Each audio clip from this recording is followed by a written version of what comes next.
quick, pretty on point, can really utilize all those Farseer spells, all those Eldar quickness very well. But, I mean, the Ravener Alpha is no slouch either. As far as map presence, we kind of have Warp Gates and Fleet of Foot versus quick, numerous Nids and Ravener Alpha tunnels. So they both have those, like, really quick, really nimble squads and abilities to really move around on the map. Yeah, and I'm not entirely sure where the Ravener Alpha stands in terms of, like, you know, Piano's heroes, like if that's one of his best. If it's not one of his best, he probably just thinks it's like a good hero in general. A try-hard pick. Oh, Marshall, you're losing your observer privileges. All right, here we go. Game one of, what is this, our 6 Friday Night Fights? We've been doing them for a while now. I have not been counting. We got Piano up top as the Ravener Alpha. Already dig a hole. Dig a hole. And then we got Ben, 1993, as the Eldar Farseer. Piano, the cookie addict, gonna be going for triple Hormagaunts, because why not? That seems to just be the thing these days. These Hormagaunts, you know, for some reason I forgot, but even back in retail, they have speed 6.5, so they're quite fast. That's higher baseline speed than most other units in the game. Yeah, they're very quick, and that's before any of the Tyrannid buffs come in on top of that, right? So they're a fast squad. They're going to be nasty in melee. They're going to be able to take fights easily against the Dire Avengers, simply because even with that Ravener support, they're not going to be able to kite very well. You can see Ravener already getting some good damage down here, taking some pot shots, although standing out of cover, so already down to under half of his health with the Banshees coming over here. Looks like all the Eldar forces are going to rock this side of the map while the Farseer just kind of runs around and fights the other side. Farseer is good. I think she can take some Hormagaunts one-on-one. If she lands a couple special attacks, especially, they have low melee skills, so quite likely. Could even theoretically put Guide on herself. Right. Yeah. So I think playing it like this is the smart way to do it in the opening here. And see, yeah, since the Ravener took so much damage early, he can't really stand to fight over here on this side. Actually, Guide might not be so useful. I believe it only does increase range damage. So I guess it would only help when the Hormagaunts are trying to run away and then she's trying to chase after them. All right, triple Hormas running around the map. Banshee's taking out that first tunnel. Wait, did they actually... I guess they got... It's just a visual bug. Okay. They're not... Yeah, I wasn't sure if they were in there. Then they just disappear into the ether. Just little visual bugs in the game. So, yeah, just getting in and out. Not entirely sure what he was going to accomplish there, but map control looking even-ish, but of course we do have the victory point lead in favor of Ben. Ben's going to be having Rangers coming out. I know you enjoy that unit. And Ravener's going to be coming out for Piano. Now, are Rangers good against this kind of numerous squad play? That's a good question. I'm not 100% sure. I think, well, I don't know. I guess I would say, like, once either a Ravener or a Warrior comes out, I think the Rangers are at least just good in that, you know, it's high-value models, so I think at least there it gets value, and I think it's inevitable that your opponent will get either one of them. Probably better against the Warriors than against the Raveners, though, but we do see the Raveners out of Piano. Yeah, now, the thing that Rangers will offer is they'll offer some stealth options without any spotters on the field, since they don't have Warriors to reveal. And they also offer the kinetic shot, which will allow, I think that'll allow the Dire Avengers to have some pretty good options against the Hormagaunts. You can knock back the squad, drop a grenade, usually force a retreat, if not cause a lot of model losses on top of that. Yeah, one of the funny things, Rangers are like a real Swiss Army knife of a unit, just with all they got. You got the hollow field, you do have the kinetic pulse, and that kinetic pulse, you know, it's basically, I feel like I remember Riku complaining about this, you know, over the years. It's all shotgun blast at sniper range, which of course means you get the defensive utility, can help keep the Hormagaunts a little bit at bay, and since you also have such long range on it, you do have the offensive applications that you also talked about it, combining it with like Dire Avenger grenades, sometimes even if you don't have the grenades ready. I mean, it can even just be something that can set up Banshee initiation as well. Oh man, Rangers getting caught out here a little bit though. Hormagaunts on the flank, managed to catch the snipers out. And last thing you want is snipers and melee, so they have to instantly retreat, leaving the gens open a little bit over here. There will be some Eldar squads over here to re-engage and force these squads out of here. I think that will be enough range firepower to prevent the node from going down. Only one model taken off of that Hormigaunt Brood, and they only get like 30-ish% on that node, so not a whole lot achieved there, and they have to go. But on the other side of the map, we're going to see Hormigaunt's attempting another generator bash. Let's see how they can do a better job on this one. Alright, so Banshees are over here to answer, however. And wow, managing to save managing to save both of those. So it's seeming like if Ben wants to, if Piano does want to really get, a decent generator bash, he's going to have to make a little bit more of a concerted effort, try to actually win an engagement instead of just sneaking units over there. Both times kind of been fended off by Ben. Ravener Alpha, is he okay? I think he'll get out of there. Yeah, he's fine. Grenade going down, hitting a few Hormagaunts, but not enough to scare the squad off. Might be able to kite between the two Dire Avengers here. Let's see. The Hormagaunts, I think, might just be too fast, though. He doesn't turn the other one around. Yeah, he came back a little quick. He was microing on the other side, playing with the Banshees, I think. But that is enough to get the Hormagaunts out of there, but it costs him the Farseer. Yeah. So jumping around a little too much. And Tandron, Rangers don't totally suck in melee. I think they can beat Scouts. I think that's literally one of the only things that Rangers can beat. You say that, though, but Scouts have melee resistance. I'm not sure, actually. I guess it's kind of a question of, like, how much damage do those sword models on the Ranger squad do? Those relatively useless models most of the time. Yeah. And then there's also just, as Nerland is saying, like, the overall health pool of the Rangers just doesn't really lend them to being in melee very long, regardless of those sword models.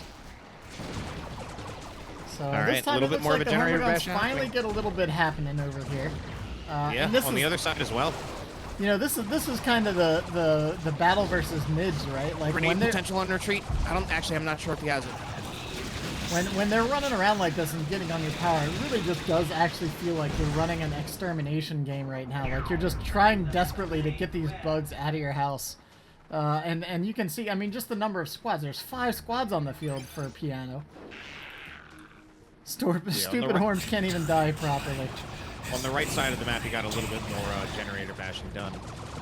The Raveners actually, I guess, in that case, the Raveners proving to be the stronger generator bashing unit there because they can stay at range, especially if you have more than one of them. They can all focus on the same target instead of the melee units having to split up. Alright, so Raveners fall back. It looks like, does he have the enhanced muscle coil on them now? Good question. Let's take a look. Doesn't look like. Yeah, I saw them, it looked like they were... I had like a visual bug where they were popping in and out of the ground there. Yeah, I think I know what you mean. But anyways, Dire Avengers pushing forward. I just don't think there's enough on the field for the Eldar to control this.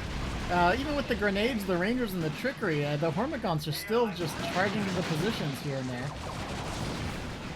Yeah, and this kind of does go back to, like,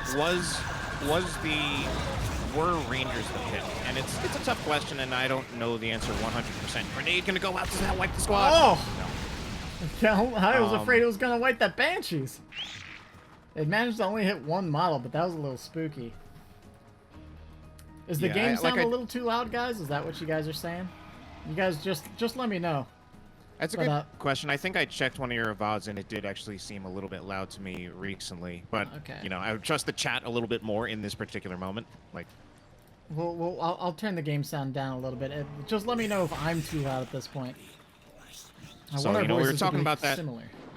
Talk about that Ranger, and we even have a little bit of discussion in the chat about that. Oh, the Ranger or the Shuriken? And the Ranger, like, I do feel it's having, like, a tough time, like, keeping this whole build at bay from Piano. So, the question is, like, does a Shuriken work? Because the Shuriken's definitely going to provide a lot more control as long as it does have the Hormagaunts in its firing arcs, but there are definitely a lot of risks to a Shuriken as well. Yeah, with the double Ravener build, it's tough to really have a Shuriken be terribly effective either. It's just a tough thing to deal with, this mid build.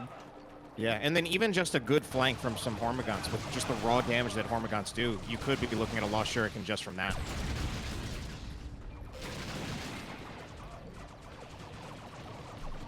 Ben's mitigating his losses pretty well, all things considered, though. I think he's been doing a great job of holding the map, minimizing the Gen Bash losses.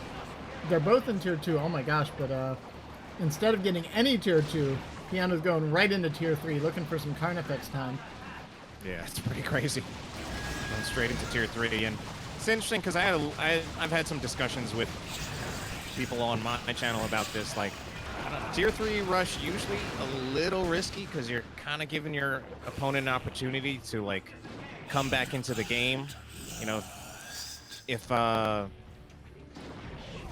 Piano had stayed in Tier 2 and he actually, you know, got more in Tier 2, he's already winning. And if he had gotten another unit, he would have a bigger army, be able to put more pressure on Ben. So until Piano actually gets a Tier 3 unit out on the field, it does actually give Ben a little bit more of an opportunity to stay in this game and come back. So Warp Spiders are the first Tier 2 purchase for Ben, which is going to give him some serious mobility, some crazy range DPS added to the army as well. But those Warp Spiders can also get ranged down really easily by the double Raveners, so he's going to have to be very careful with those. I do trust Ben's micro to make this happen.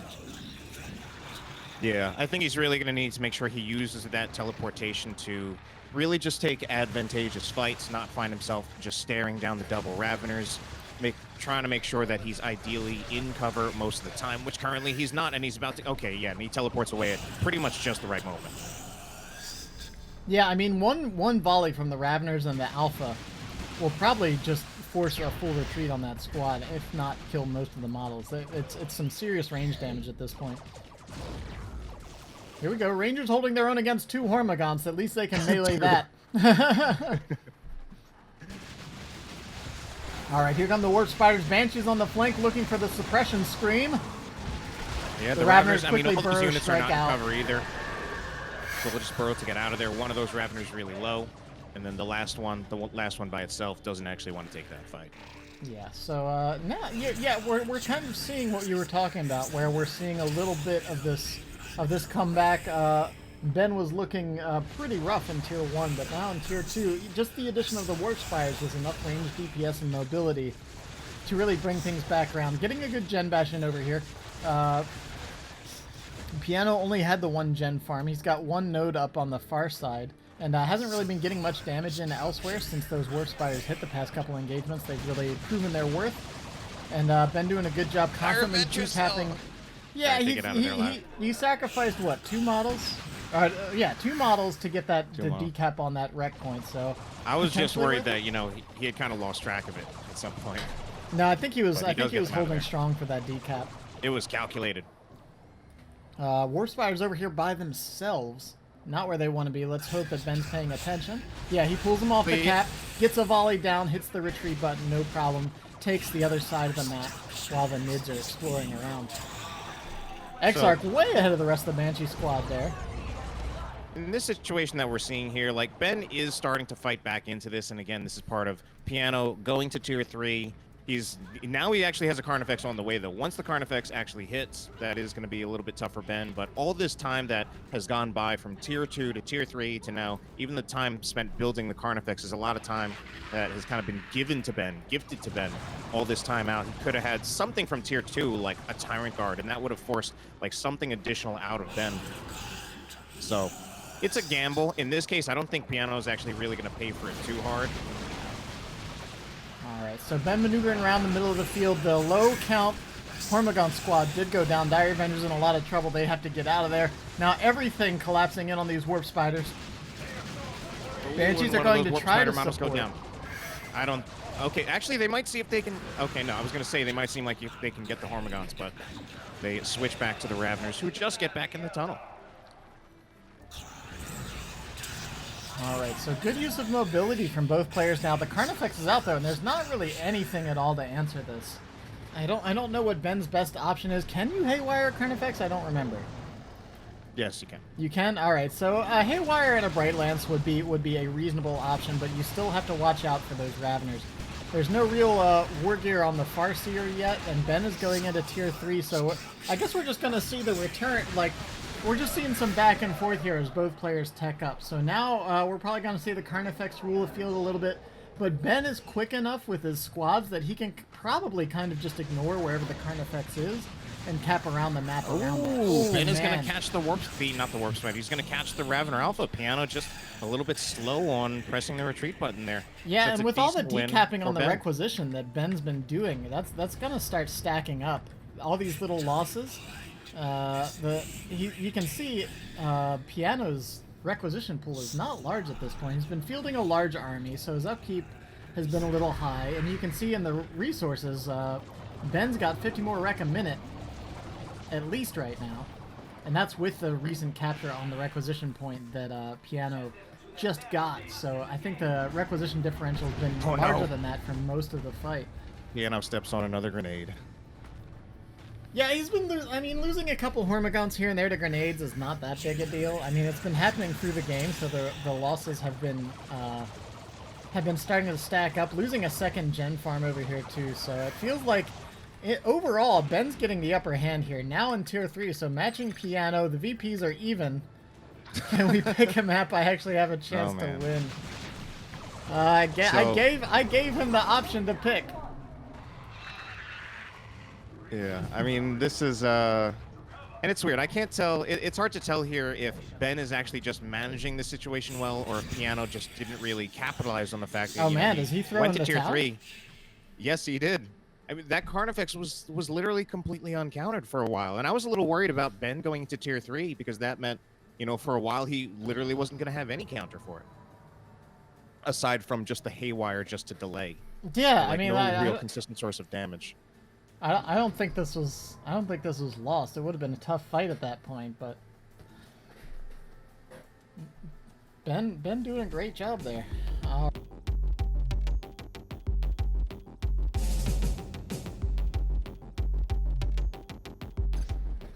Now, it is interesting for him to say that, like, obviously with Piano, there's some amount of exaggeration in just about everything he says. But I also wonder if there's, like, a little bit more legitimate reasons of why playing as IG, he might feel that the Warlock would be a little bit less strong than the Warp Spider Exarch or the Farseer.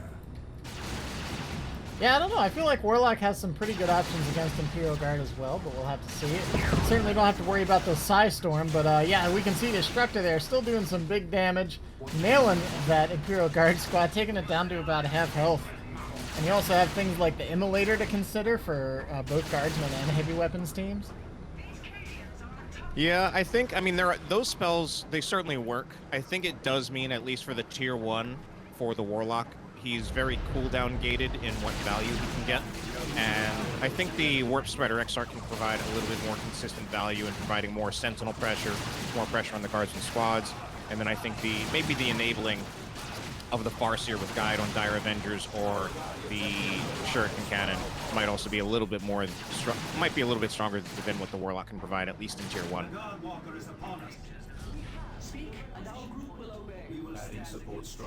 Alright, so let's see what the first tier 1 squad. Yeah, I mean, Ben just seems like no matter what, he's down for these Rangers in the Eldar matchup. Like, no matter what he's playing against, he's going to get these Rangers, he's going to make them work. Even bringing out the Banshees against Imperial Guard as well. So well, he did. I'm not sure that he knew it was Imperial Guard before he bought those. True.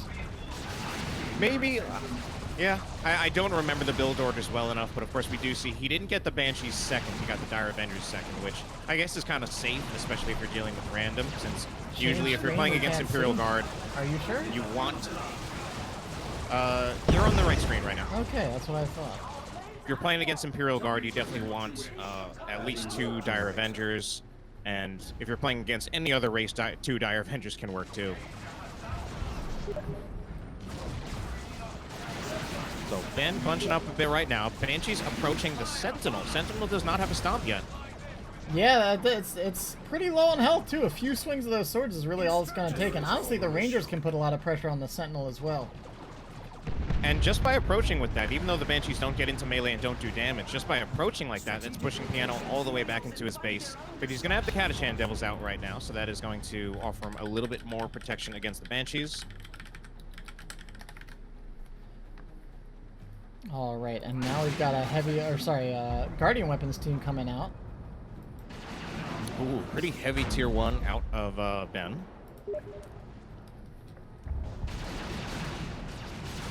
All right, it looks like we've got some players lined up for future engagements as well. It looks like we've got DarkHero, Ruthless at Heart, and Bruce all looking to throw down. So Nice. I mean, we haven't had, at least in my memory, I don't think we've had Ruthless at Heart on this, so it would be nice to get him involved. yeah, I think so.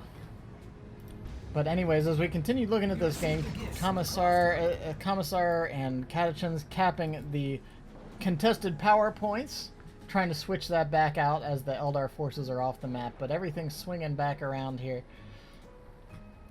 Commissar going to be moving out of there as he literally eats 3 ranger shots to the face, but, you know, he's got his energy shield, so he's okay.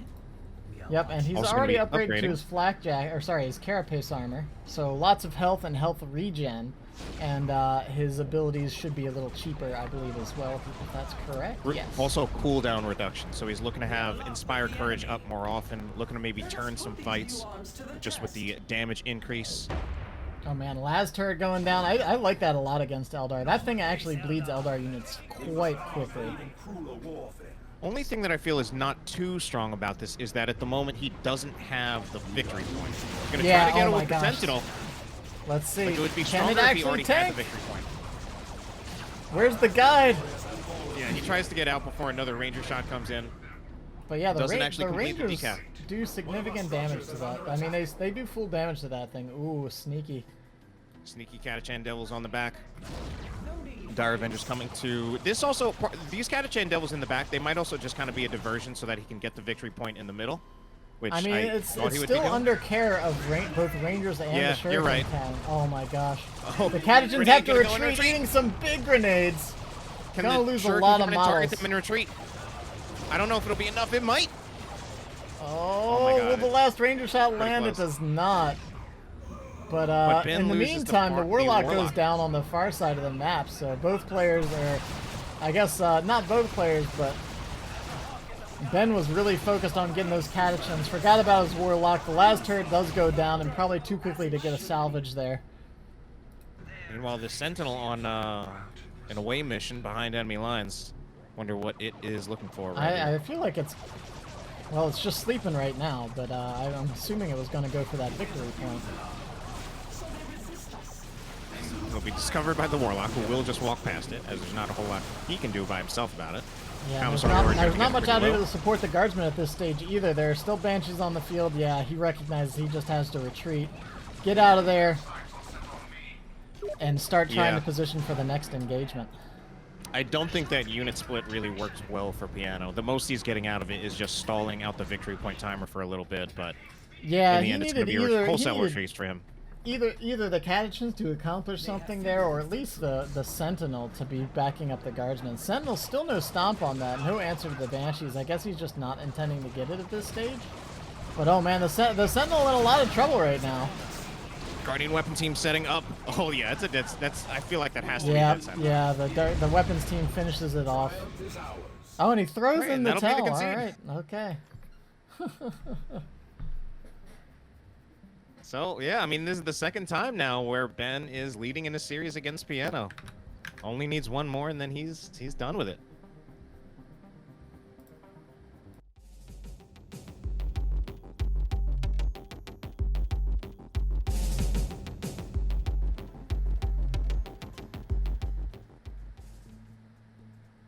Nope, it looks like I was about Chaos to Lord say- is gonna be. Yeah. I was about, yeah, what Man on Mars is saying. I'm like, how long does this tossed coin it take into to the fall back down to stratosphere. the ground? Yeah. The longest coin flip on record. All right, here we go. Game number 3. Let's see All if right, the Piano can Chaos make Lord. it happen. I mean, the Chaos Lord's a hero that I've definitely heard some people saying lately. I think I caught a few Discord conversations where people are saying, yeah, the Chaos Lord, not that great. But at the same time, he also has a certain reputation. He's often affectionately known as the Skill Lord for how challenging he is to play. So we'll see how this goes for Piano. All right. Especially depending on what Ben gets. We're going to get to see some Ben Orks. Oh, here we go. Strider, if you're in chat, here you go. Here's some Mech Boy happening.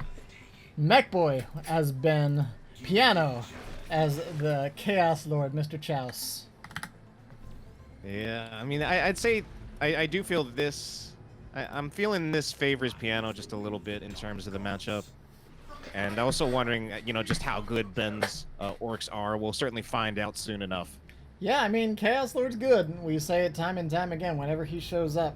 If it's a relatively even match at all, I feel like he's the guy to watch out for. But Mech has so many good options that I feel like if you're familiar with him at all, and you know, we know Ben has the skill, I think you should be able to make some stuff happen here.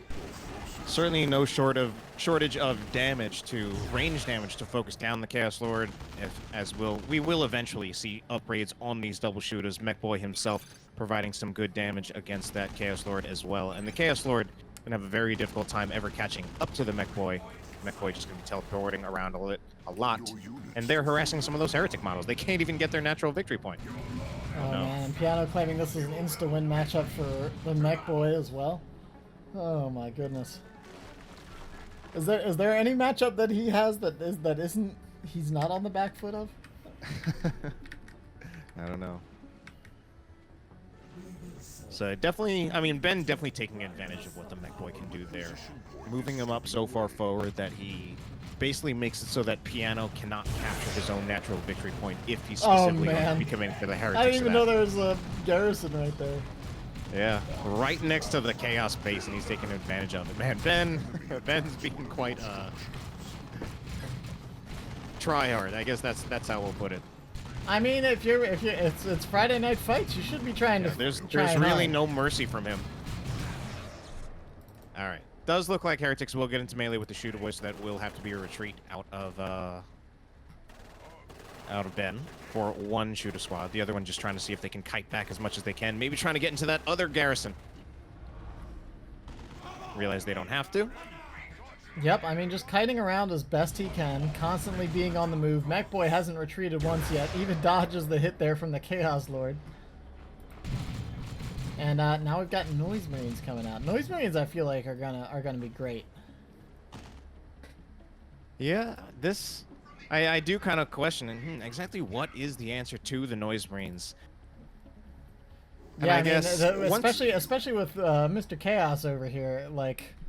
If he meets up with them, even if the Storm Boys jump on to the Noise Marines, they can hit the cacophony. They can knock everything back. Cacophony. Chaos Lord's gonna keep smashing things. Yeah, I mean, the cacophony will go out, and whether that's the Storm Boys or the Sluggers, at least for that time, you know, whatever that squad's not gonna get a whole lot done against the Noise Marines. They'll have to hope that they can get up with enough health. Does look like that is going to be Ben retreating, at least the Sluggers. Yeah, I mean, as soon as he saw the Noise Marines, he just hit that quick retreat. That's one thing that Ben doesn't hesitate on his choices. Ben, as soon as he sees that it's a fight that he knows he's not going to win, he gets the heck out of there. A lot of us, I feel like, tend to like, all right, we see a threat and we like kind of shoot at it for a while, and then we're like, no, I think I'm gonna get out of there. And by that point, most of us lose a model or two, right? Ben is always very decisive in his actions. You know, see, as soon as the shooter boys see the Noise Marines again, fast retreat. But yeah, really he's buying time. He's leaving the other squad on the field. And the Noise Marines haven't found a generator bash yet. I mean, it's certainly not too late for them, but ideally, if you are going to get the Noise Marines, that is what you're looking for. Mech Boy is going to get into melee with the Noise Marines so that they can't really get a whole lot of value. Here come the Storms, but the Chaos Lord is nowhere to be seen. They're going to try to walk out of it. They hit the knockback now, but unfortunately there's no range firepower or the Chaos Lord to get in here and do too much, so it looks like he was kind of just a bit too spread out for that engage. It does stall out the recap by Ben on his natural victory point, though. And now Ben's actually kind of dropping his micro shooter boys or just idling there instead of trying to recapture it. And they won't have the space to do it either with the Storm Boys also being forced off, Chaos Lord and the Chaos Space Marines pretty much at full health here. All right, they'll actually get the decap. They'll stay around just long enough for that, but that's as much as they can get. And they might even pay for that a little bit. I don't think they'll lose the squad, but Kill the Weaken Retreat might have gotten like another 1 or 2 models there. Yeah, but I don't know feel if like he might just be wanting to save that for an upcoming engagement or save it. Yeah, see, he's using energy here already. But Orks, we got some Flamer Sluggers and some fully upgraded Shooter Boys on the far side. I don't think the Noise Marines are going to be quite enough to stop this counter bash on their own, but perhaps they will. The aiming what's that might be able to slow these Noise Marines down enough. But no, it looks like they're actually routing the Orks pretty well. Oh no, but they're not firing on the Sluggers. They hit the Cacophony, but the only thing over here to reinforce are Heretics. Heretics will be able to hurt these injured Slugger Boys well enough. But let's see what's happening on the far side. Storm Boys, along with the Chaos Lord, trying to just battle for the middle point. Oh, the mech point might go down if he's not paying attention. All right, he does see that the Chaos Lord is targeting him with his ranged weapon, and he does get the mech point out of there. So yeah, I mean, good maneuvering by both players. Both players looking for the damage and then managing to slow it down, stopping the Gen Bashes from both sides. Just stalling out the Storm Boys over here, finding this garrison on the edge of the map and the cliff side over here. All right, so at this point, this is obviously looking to be the worst game for Ben so far. It's not over yet, but it's not looking good for him at the moment. He's gotten a long tier 1. Piano's already going into tier 2. Yeah, he spent a lot of power tier 1. I don't know. Like, he got the Pain Boy after all this, after all the upgrades on the squads, Storm Boys on top of that. And Piano's heading into tier 2 now. Ben is like 2 minutes away from that at best. Yeah, and of course what we should just see out of Piano, which I'm sure he'll do, is he'll bring out a Blood Crusher, unless he's memeing and playing unconventionally again. But otherwise, if he just wants to win this, I would very much expect to just see a Blood Crusher come out pretty fast. He's almost got the resources for it. Now this is a huge Orc push as well, so I wouldn't be... I feel like the gens have to go down here. And the tough part is he's committing to all these generators, but what about the victory points as well? Because he's still bleeding a huge amount of victory points. How much of a generator bash does he even get here? I think he gets maybe 2. He's attacking ground with the Sluggers, I think, but that still leaves 2 generators up with partial health, and I don't even think he's going to finish it. Storm Boys were focusing on the node. Only a single generator out of that is not enough. Yeah, I mean, being down to about 150 victory points already. He's going to get some decaps here, get him back for just a moment, but then the Blood Crusher's going to hit, and Ben just doesn't have an answer. And he's still about 30 seconds away from even getting to hit the Tier 2 button, let alone the tech time. Blast Master's coming out. All the Tier 2 tech is coming online right now for Piano.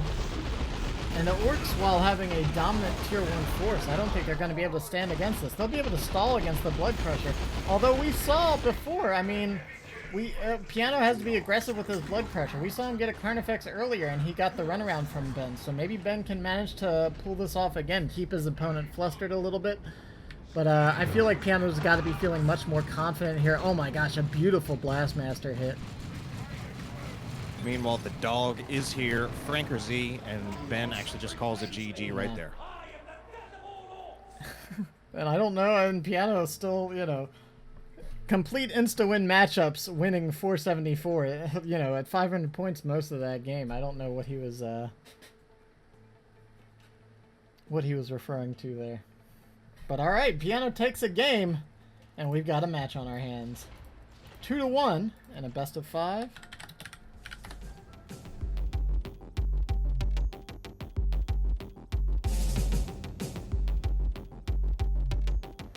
We'll certainly see how this goes. Kind of redemption for Piano if he can win this. I mean, it's not against Best Noob, who last time he played Sorcerer against the Lictor Alpha did not go well for him, at least on stream.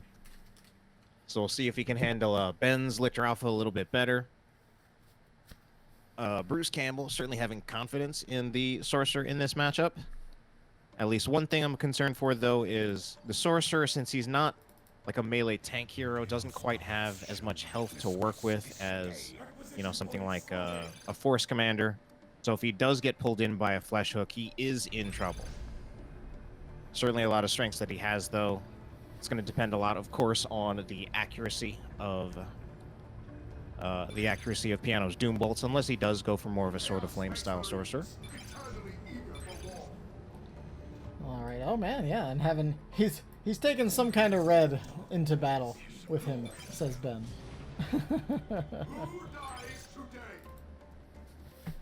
I think they're talking about teammates for yeah. the... Yeah. We got a Redbeard, Red I just like I just like that he was like, red, one of the reds are coming in. Alright, so Heretics coming out, Spore Mines for Ben along with a couple of Termagants. Alright, Lictor off of though. There he is with that flesh hook on the Sorcerer. Sorcerer already down to half health. I think if he retreats, he gets out of here just fine. Oh man, but he tried to Doom Bolts on his own Chaos Space Marines. Doom Bolts do not do friendly fire. Oh, they don't? No. I feel like they should.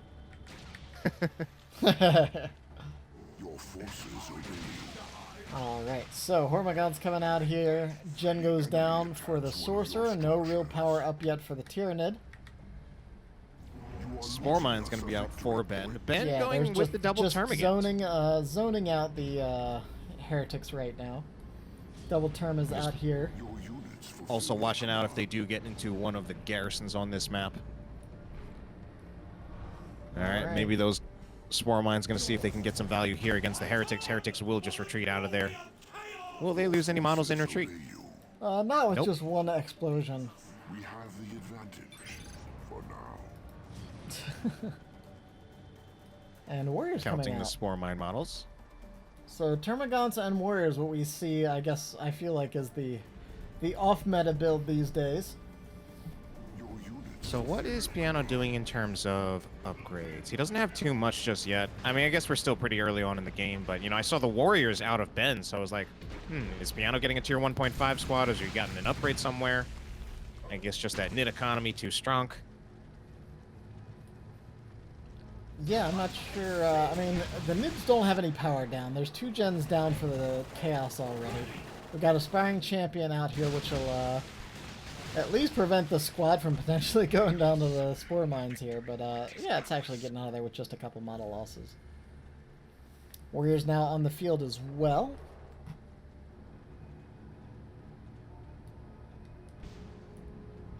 And things are quiet for the moment.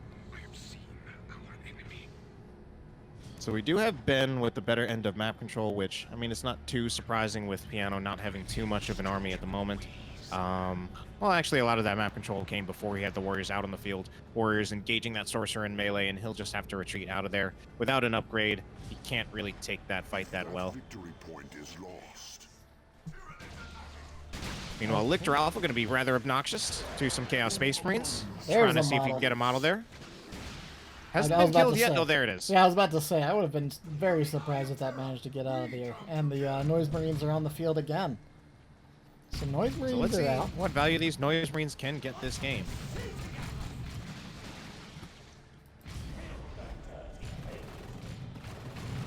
VP is slightly in favor of Ben, but Won't stay this slightly is, for too long. yeah, this is looking like a good response from the Chaos Sorcerer here. So, okay, now we're seeing some clear investments. Double Aspiring Champion Heretics does definitely make the Warriors quite a bit weaker. And the Noise Marines as well are going to be certainly good against the Termagants. But overall, yeah, I mean, it's mainly just the Termagants they're good at. They will be good against the Warriors. I'm sorry, not the Warriors. The Hormagaunts until they get into melee. Oh man, let's and a see how big this brawl fight's in the gonna go. middle. Everything's going down. Here come, oh man. All right, those I are think some big Piano Doom does bolts. win this. Yeah, if it's just down to just the Termagants, he certainly wins against the Termagants, nearly wiping the Warriors. Might even, in fact, do it. No, that last model has 36 hit points. It'll be fine, but still, cutting a little bit close for Ben.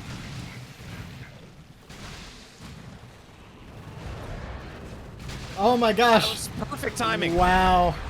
Great counter there. I don't know if that was intentional or not, but I don't think there was any way it could. That was like a special yeah, attack. I mean even Piano admits. But it was, yeah, it was super lucky because, like, if that special attack had not happened, that absolutely would have been a dead Sorcerer. So Oh, was Piano that the holding on special for the attack moment. or I thought that was a sacrifice there. I think it was a special attack. Oh. Because even Piano's saying, bless you, RNG. Right. I think that's Singe praise. Lictor Alpha still looking to be annoying. But at this point, between the Noise Marines and the Chaos Space Marines, just going to see if it can get out of there. I might just try to re-ambush the Chaos Space Marines now that it was able to get infiltrated again. These Chaos Space Marines are really, really low.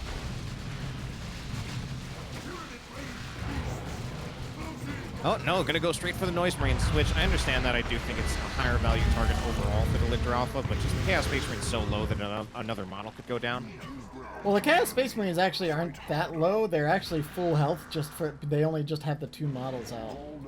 They're pretty close to maximum health. They just lost that 1 model, and I don't think it had been reinforced.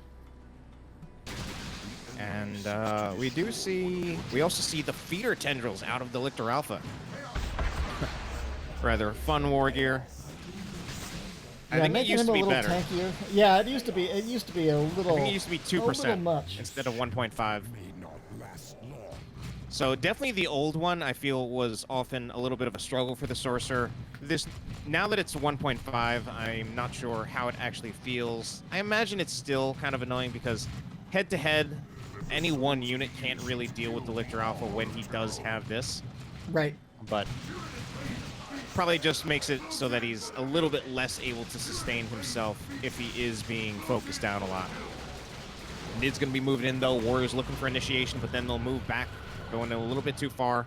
I mean, there's not a huge reason why Ben has to push too hard into this, but pulling the model into his own army, that's a little bit higher value. 1 Noise Marine model still does not go down, I believe. Yeah, all 3 models still left on that. When you're in that situation, I feel like you almost want the lead model to just die real fast. That way your Noise Marines can continue contributing to the fight, because when that 1 model's up there, they can't turn and fire. You don't know which model the Cacophony is actually going to activate on, so sometimes that's dangerous too. Yeah, but certainly this position right now for Ben, pretty strong. He doesn't need to approach. He can afford to play a little bit more passively. It's really on Piano to make his move here. Piano, meanwhile, getting some other upgrades. He does now upgrade to the Sword of Flame and the Investments of the Warp. So we're going to see fewer Doom Bolts out of him, but a more aggressive play style with that Sorcerer. Definitely. So Noise Marines are up here, but they're very injured. They're getting surrounded by everything. The Warriors and Hormagaunts are on them. The Sorcerer getting some Dark Flames over there. I don't think it's going to take anything out except for a few models. Certainly came pretty close. Ooh. 1 is down to 15. All right, it'll be fine. But it's nevertheless a nicely won engagement for Piano.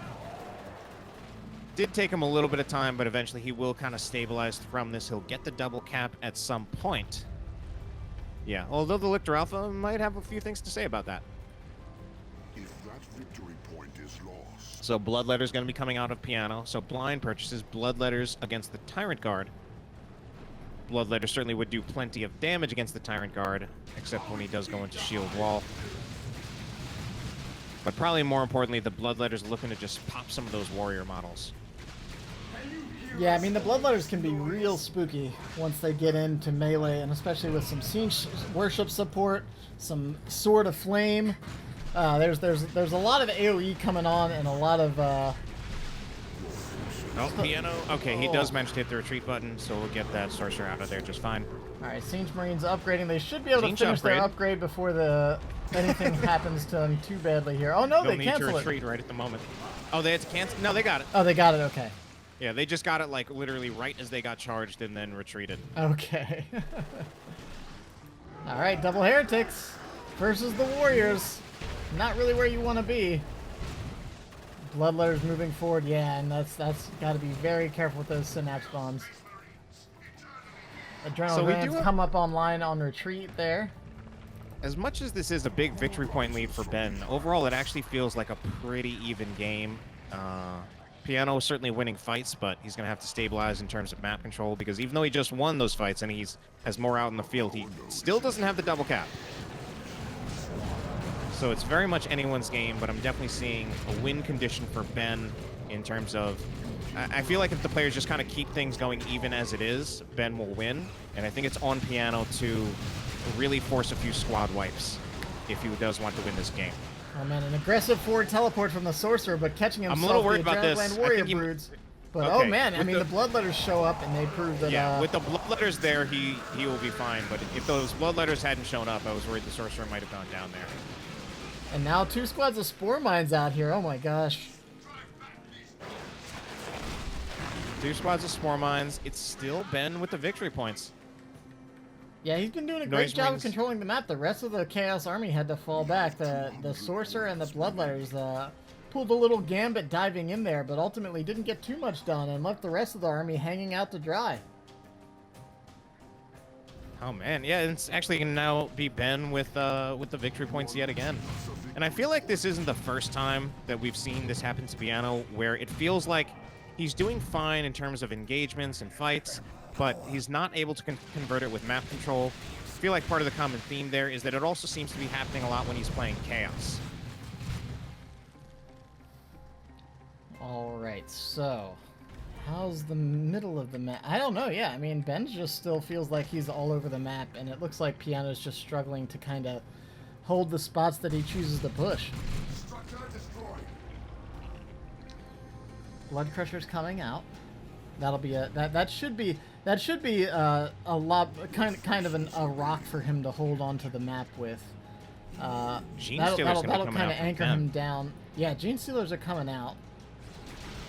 So obviously these are blind purchases again, whereas, you know, if Ben wasn't making a blind purchase, I would look to a Venom Brood as just being a more appropriate choice for dealing with the Blood Crusher. Certainly if the Gene Stealers can upgrade to heavy melee, they'll certainly have damage against the Blood Crusher, but they kind of need to trade out against him, and then of course the abilities from the Blood Crusher also work to disrupt melee units trying to fight him, or it, whatever it is. Okay.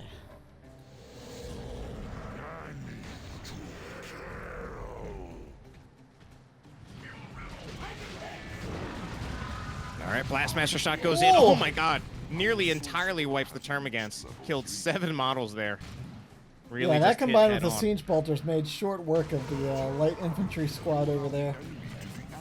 So, you know, thinking about that plasma cannon, or rather the Blastmaster, I was kind of thinking about weapon accuracy in this game. It's interesting how it works, and how it also, in some cases, seems to kind of be bypassed by if you have a splash damage unit like a plasma cannon. But let's actually take a look at this engagement instead. All right, that's actually mostly Ben being forced off.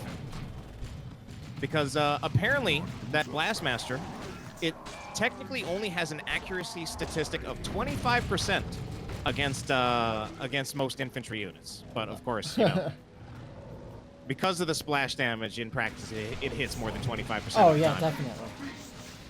Yeah, it's probably 25% to hit it dead on. All right, then let's see how this engagement's going to go. All right, it's just a mess of melee in the middle here. Yeah, Gene Stealers, a Blood Crusher, Bloodletters, and the a Warriors Tyrant are in Guard. trouble, though. That's important. All right, it does look like it's going to be... Oh my gosh, the Warriors might even go down that's here. the important thing. Do the Warriors go down? Those demons, oh my gosh, you didn't reassign the demons from the summoning circle to finish it off. I think they could have easily taken a parting swing there. The Gene Stealers heading back with just a single model too, almost going down.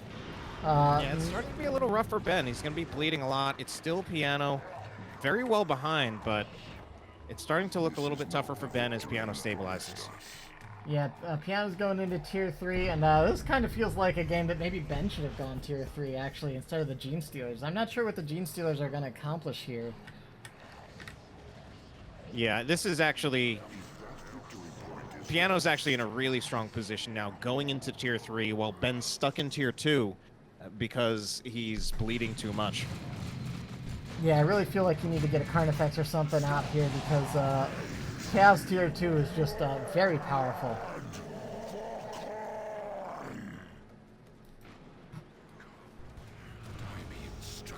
Oh man, I didn't see the decap over here on the natural power farm from Ben.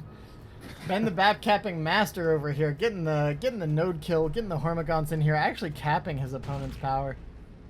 So Piano going into Tier 3, but not going to have a lot of power to get much Tier 3 tech online. At least not at the moment, with that power getting decapped by the Nids. And Ben can hit Tier 3 before long here as well, if he chooses to do so. I don't know what else he would try to get in Tier 2. Oh, yeah, he definitely does not want to. I definitely don't see him wanting to get anything else out of Tier 2, aside from maybe a Venom Brood, but at this point, probably not. I think, yeah, you want to be looking at Carnifexes. The Genestealer's just camping over here under...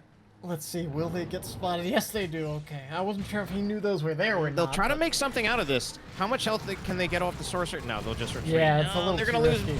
They'll probably lose models in the process. Yeah, Oh, they no, took, they took a poor retreat path there. You have to be very careful around this rock. Oftentimes, when you're bashing that power, if you're anywhere in that spot, you have to be well south of the rock to get the southern retreat path around that thing. Yeah, the Genestealers, I'm honestly finding to be a little bit of a questionable purchase. I mean, they've already lost so many models. I feel like there is so much against them that is going to rip them apart, especially once the Bloodletters pop the warrior models. And I think it's also part of what has kept Ben in Tier 2 a little bit longer than he perhaps should have been. Oh man, this Tyrant Guard in a lot of trouble. I don't think he can get out of here. To just give it up. Will it actually out? Yeah, I didn't think so. Blood Crusher has pretty high DPS. Yeah, I feel like he might have just been giving that up. So he is hitting Tier 3 here, though.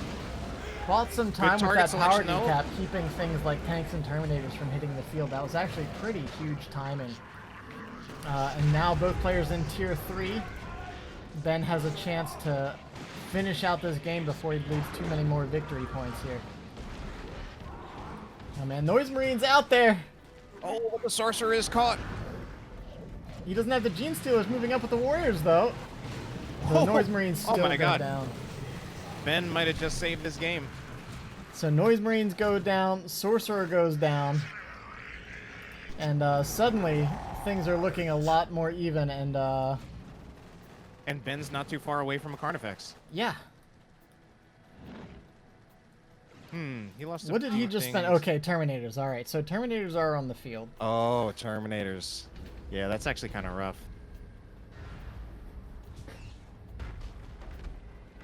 All right, so we've got the big boys out for Chaos. Yeah, whether these Terminators are Lightning Claws or just ranged, I expect them to actually do quite well. But Ben's still with the double cap at the moment, so he's, just always playing the map control game, kind of just a hallmark of Ben's style, regardless of what race he's playing.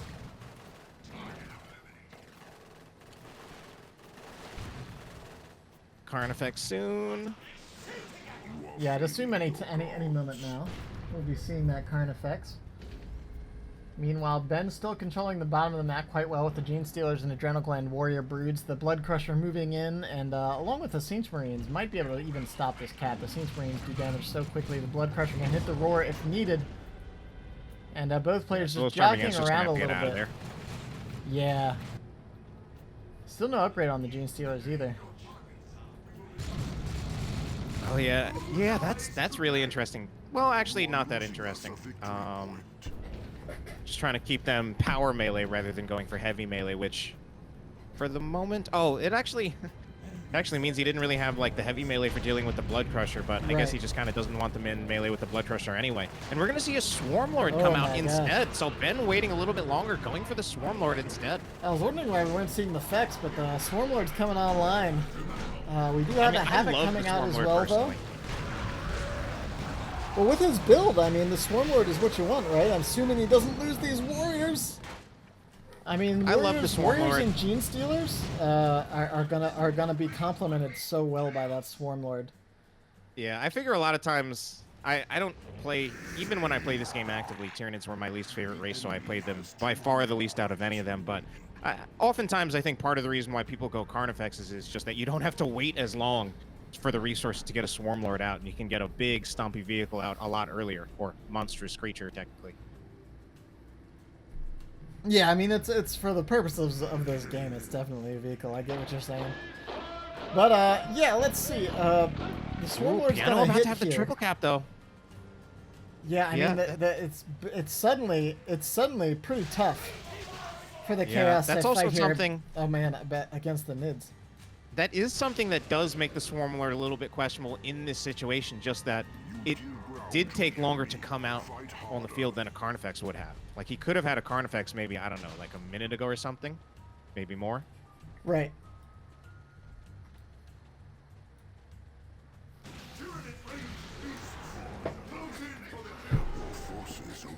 So we'll see. We'll see if that map control lag ends up coming into play or not. The Swarm Lord's out here though, and this thing is a terror to take down. It's fast. It's bulky.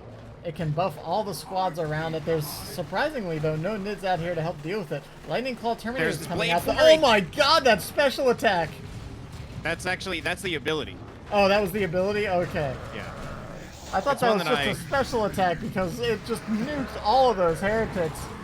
And you can see, even when it's snared, it's just too quick. It can't. This las cannon can't do anything to it. It's going to be taken out instantly. Oh my God! This las cannon's going to be taken out. Yeah, it's just what down. happened? What's the Blood Crusher going to do here? The Blood Crusher's just going to get destroyed as well. They do have to be careful with those Lightning Claw Terminators. Those are very scary melee units. Unfortunately, up top, the Lictor went down again. That might be the win that Piano needed to maybe stall this out a little longer. But the Swarm Lord, I think the Blood Crusher, I think the Blood Crusher's done. Yeah, it just can't get away from this thing. Oh, it does actually turn away. Now it is. Gene Stealer's trying to finish it off, but they're going to start taking a lot of damage from the Tzeentch Chaos Space Marines. Can they finish it off? I think they can. They just need like 2 more attacks. Nope. Oh, they won't. Piano holding that cooldown. Oh man, takes out the lead Gene Stealer Model 2. It looks like Ben might not be paying attention. Yeah, he finally pulls him back. The Lightning Claw Terminators could actually teleport to intercept. I don't know if they want to risk that though with everything that's over here. So the victory points are ticking down. You are losing us a victory point. Yeah, right now, Piano's just kind of goaltending right here. I thought he was actually going to stop that Lictor from capturing the point with the Terminators, but he'll get the Terminators out of there. He's kind of buying time up top with the Bloodletters. I think eventually he'll have to give over the victory point, but for the moment, he's definitely buying time. Yeah, I mean, he calls in the Summoning Circle as well, so that's going to buy even more time. He's going to have demons all over the place on that northern side of the map. Bloodletters doing preemptive teleport over there to make sure the map can't get captured. There's Blood Crusher down on the southern side of the map, and it looks like Ben just isn't going to have the time to close this out. Lictor's desperately trying to get the cap on the point, but it keeps getting knocked off. And despite the Swarm Lord coming out, it might be like you said, maybe the Carnifex should have come out a little earlier and prevented some of this. Yeah, I kind of like that this last minute of play out of Piano where, like, if Ben had more time, more victory points to work with, he could have kind of continued on fighting. But Piano was literally just like playing, well, not literally, figuratively actually, playing goalie with the victory points, where it wasn't even necessarily about winning the fights. It was just about trying to block Ben from recapturing them. All right, very cool. Well, we're going to game 5. It was looking pretty one-sided there at the beginning. I feel like now that it's 2-2, both players got to pull out their best and go for the win.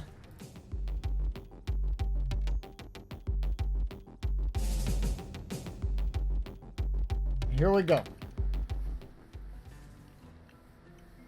And we got Quest the ace Heresy. match. Quest Heresy.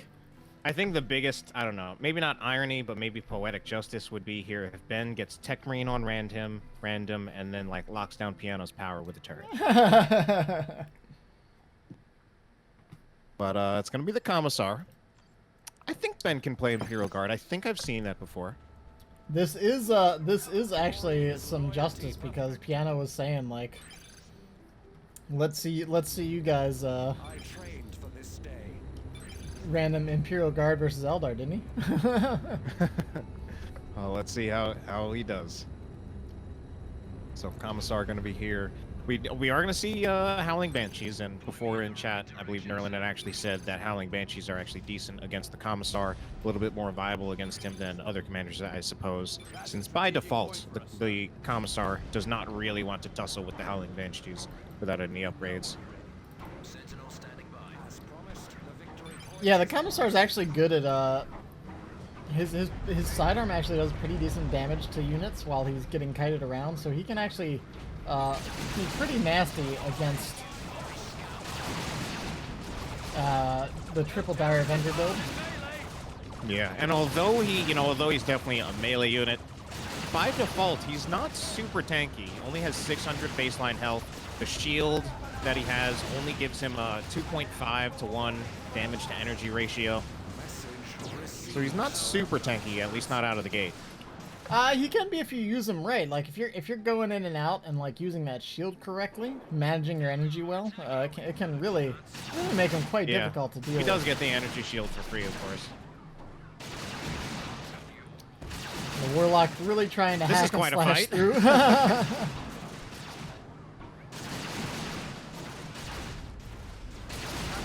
Destructor gonna go in, does nearly no damage. Guardsman hit the retreat button at seemingly exactly the right time.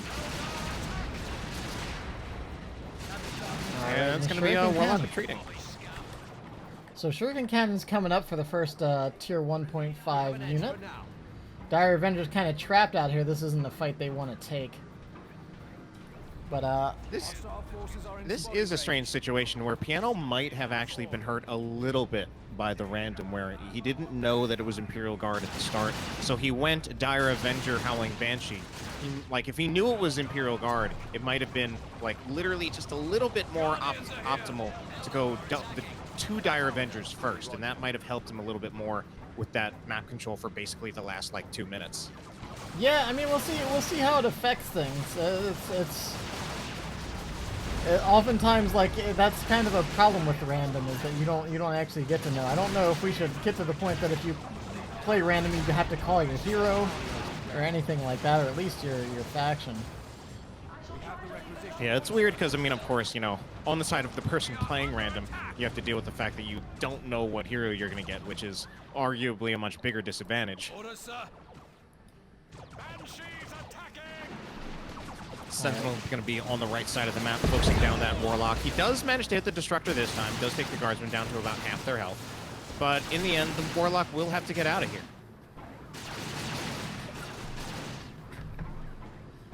So we saw Ben's Warlock do pretty well earlier on, I believe. But Piano having a little bit of trouble. What did we...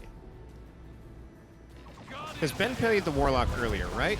Correct. I feel like that was in one of the random matchups. Yeah, the first random matchup was the opposite way around. It was basically this, but the opposite way around? Correct, yeah. Nice, nice.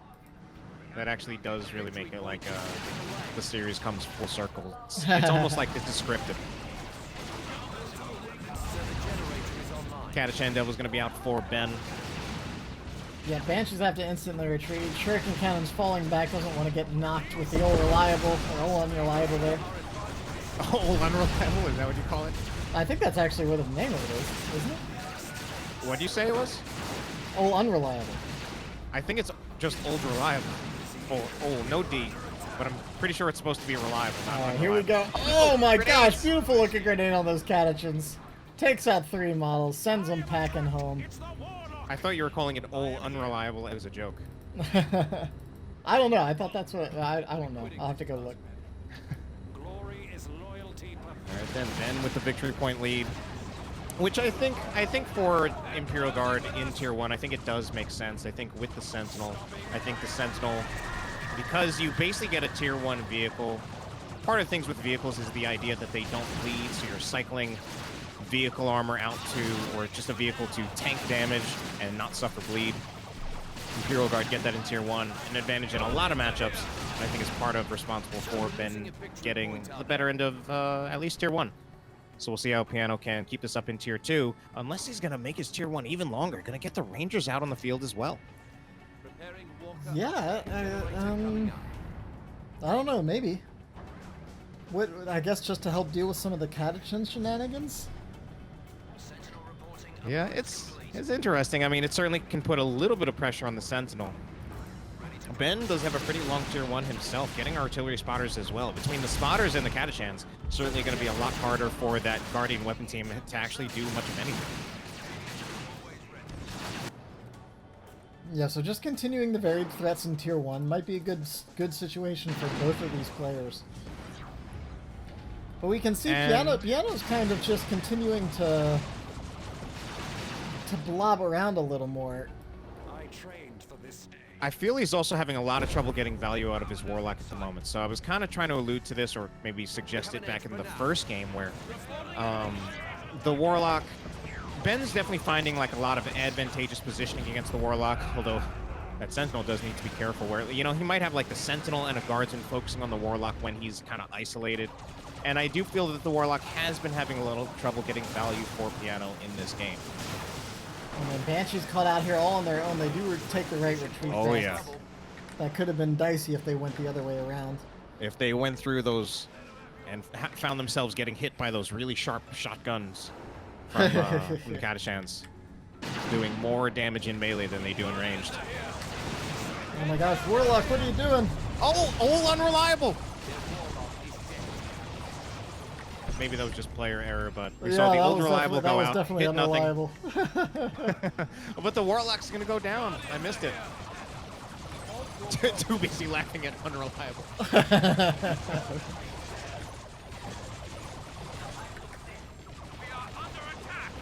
Oh man.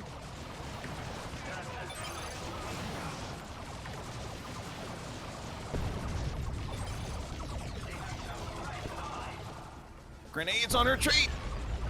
Alright. It doesn't quite hit head on, so that Guardsman squad will be okay. Commissar find himself walking right into that shuriken cannon, and Yep, no, though Ben is not exactly winning that. Ben not exactly winning that fight, but he does move the Sentinel around to the side, kind of controlling the contested victory point. Does mean that Ben, even if he can't get the victory points in his favor, he kind of stalls them out. Reporting enemy contact. Strategic point spotted here. Let's get to it. Smoke shell going to be used on the Rangers. Sir, our advantage is slight. Okay, and Ranger's still pushing forward here, trying to maybe get a knockback on these Catachans as the Banshees close in. The shotgun blast goes down. Used on the Banshees. Lead model of the Banshees makes it in. But the spotters secure the retreat. Rangers certainly putting a lot of pressure on the spotters, however, and that'll be both squads on this left side of the map retreating. Meanwhile, Commissar will take back the contested victory point as Piano looks to take Ben's natural away from him. Both players in tier 2, and Ben is actually in a position to start a Chimera. I imagine we'll see a Falcon out of Piano when he can afford it, but seems like he's having a little trouble getting there. Has a ton of power in reserve in tier 2, but requisition a little bit less so. Alright, so Chimera's coming out. We got tier 2 happening. Rangers getting knocked around a little bit. And it's still anybody's game.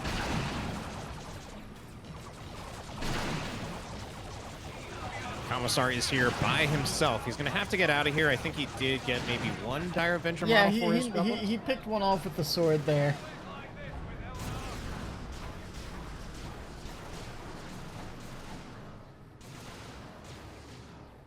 So this Chimera looking pretty strong at the moment, but for how much longer? We've got Wraithguard coming out for Piano. Yeah, and I mean, Wraithguard are just the go-to against Imperial Guard. They can pressure the Chimera. They're obviously take big chunks out of these infantry squads as well. And with the way the Catachans tend to bunch up, Wraithguard volley on the Catachans is usually like an instant retreat. We have an edge for now. Banshee's attacking. Halt your progress. Banshee screaming in on the far side here. Artillery squad gets a nice shot off them, manages to knock them all into the range of the Catachan fire. They do retreat. Chimeras hiding just around this corner, and this can be a really annoying map for dealing with vehicles because there are so many line of sight blockers. Granted, you have to be careful with your vehicles not to get them caught in some of these choke points, but oh my gosh, these Dire Avengers, they're not careful with his getting out of Dire it. Avengers. They're toast. If the Catachans get involved, they're done. They don't even need the melee.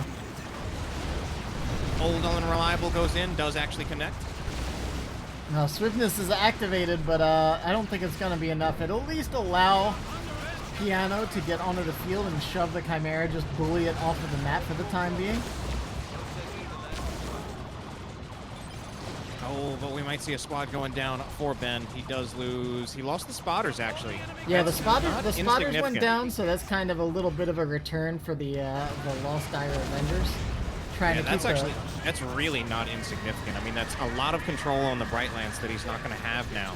Smoke Shell also useful against the Wraith Guard as well, so... Oh my gosh, See just if Ben taking can big manage it. hits on that Chimera from the Wraith Guard. It manages to get out of there, but now the Wraith Guard are kind of just front line here, unopposed. The Catachans are trying to get in. Immolator goes down, so does the All Reliable. All right, they get into melee with the Wraith Guard. Oh my God, but the Banshees are there to scare them off. So for the moment, Piano gonna stay out here right in front of Ben's power farm, but we still don't see Piano managing to convert this into victory points in his favor. Ben has just constantly had control of the contested victory point, and if he can't get it himself, he'll move the Sentinel over there for the decap. Alright, so we've got fully upgraded Guardsmen, Commissars, Plasma. It's going to make those Wraith Guard a lot easier to burn down from range, so it's that first initial fight is the primary one that they just got to kind of sit there and shoot. It's not going to happen going forward nearly as much. Stormtroopers coming out here as well, so adding more range firepower to this already pretty nasty range blob. Oh man, don't want to show your rear armor. Yeah, I was going to say, Guard. that Chimera, things looking a little bit scary for it. Lord Commissar also going to be upgrading to that Xenos Power Claw. I think he's just looking for, ideally he wants to get in melee with the Wraith Guard and then just chunk them with the hits from that Power Claw. Yeah, so Catachans charge forward again along with the Plasma on the flank. Banshees finding themselves the Commissar and even getting the knockdown just in time. Shotgun blast. Yeah, the Catachans can save him. That actually keeps the Commissar alive. That's so big. Yeah, I mean, by 8 health. That's all it took. And a Falcon coming onto the field now as well. So both players continuing to power up their armies here. Like there's been no decisive win or loss here. So the armies are just growing and growing. We're going to be having some critical mass fights here as we go into kind of the final stages of this game. I mean, that being said, there's still plenty of victory points on the field for Ben. So if Piano can get out here and start taking some map, this game could go on for quite some time. But we're still getting into those kind of late stages here. Ooh, it is going to be the anti-armor kit out of the Stormtroopers. I was wondering what he was going for, so he got them out. He might have even gotten them out to be flexible, because he got the Stormtroopers out before the Falcon was here. Melt-A-Bomb's going to go in. Oh man, Wraith Guard might have to try to get out. Yeah, so if the Sentinel can get some shots in here. Nice Warp job with the warp throw there. Yeah, the warp throw saves it, but the Catachan Devil's looking for something as well. I don't know if it'll be enough. Oh no, it's showing its rear armor to the rocket, and the rocket finishes it off. He tried so hard to save that Falcon, but it just wasn't quite enough. There were 3 anti-vehicle options. The warp throw was so good, but it just it turned around at just the wrong time. But Ben just had so many different things, which is why I do like it when races can really have many different threats against vehicles, and that's something that for certain races it's a little bit harder. Certain races like Chaos and Tyranids generally tend to be a little bit more inflexible in that regard, whereas like Space Marines and Imperial Guards have a lot of different sources. So we literally saw that Chimera threatened from like 3 different angles. It's not Chimera, Falcon. Yeah, the Falcon was in a lot of trouble, and in the midst of that, the Banshee's going down as well. Like, it was just a little bit too much for the Eldar to deal with. I even missed the Banshees. I was so focused on the Falcon myself. Oh, the Banshees went down to the Catachan in the bomb up north. The IED did a lot of work. I love the IED when you can really like get value out of it. Understood. Sorry for the fake GG. Oh my gosh. So he's gonna keep he's playing. He's got a Wraith Lord coming out here. Wraith Lord coming out, but you know, as we've seen, there's certainly no shortage of anti-vehicle weapons. Wraith Lord's certainly going to be a lot tougher than that Falcon, but I guess maybe we'll see a Shuriken Cannon on it, because if he's going to have a Wraith Lord, I don't feel that it can be too aggressively going in for melee. I feel like to the extent that it's going to be melee, it would have to be like defensively against the Commissar. Yeah, I mean, there's so many anti-vehicle options right now. We just saw against the Chimera. We've got the assault kit or the anti-vehicle kit stormtroopers. We've got the Sentinel with its missile launcher. We've got the Catching Devils. We've got the Power Claw.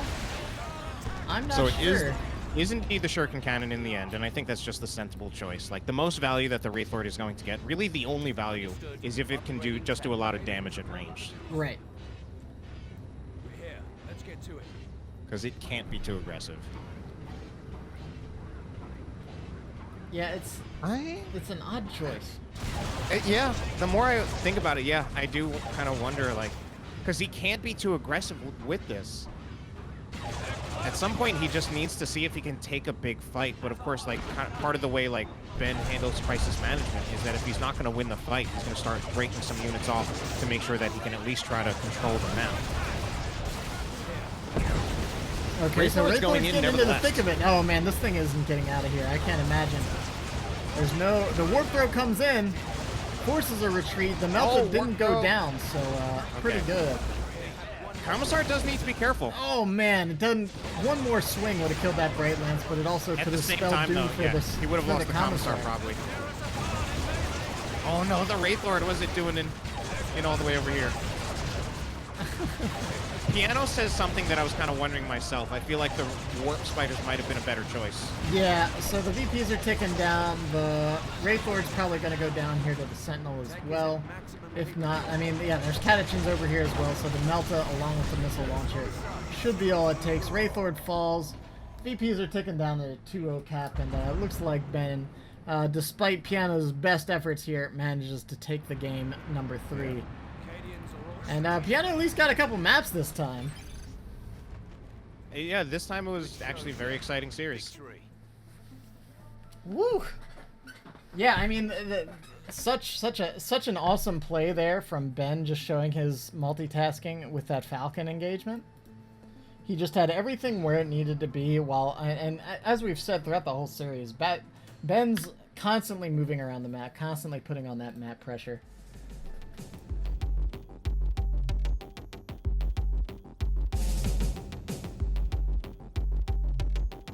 Play champion for Bruce Campbell.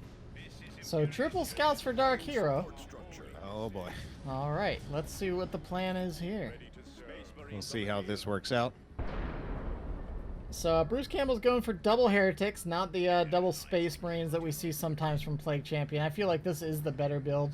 The double Chaos Space Marines tends to be inflexible, tends to not give you as many options.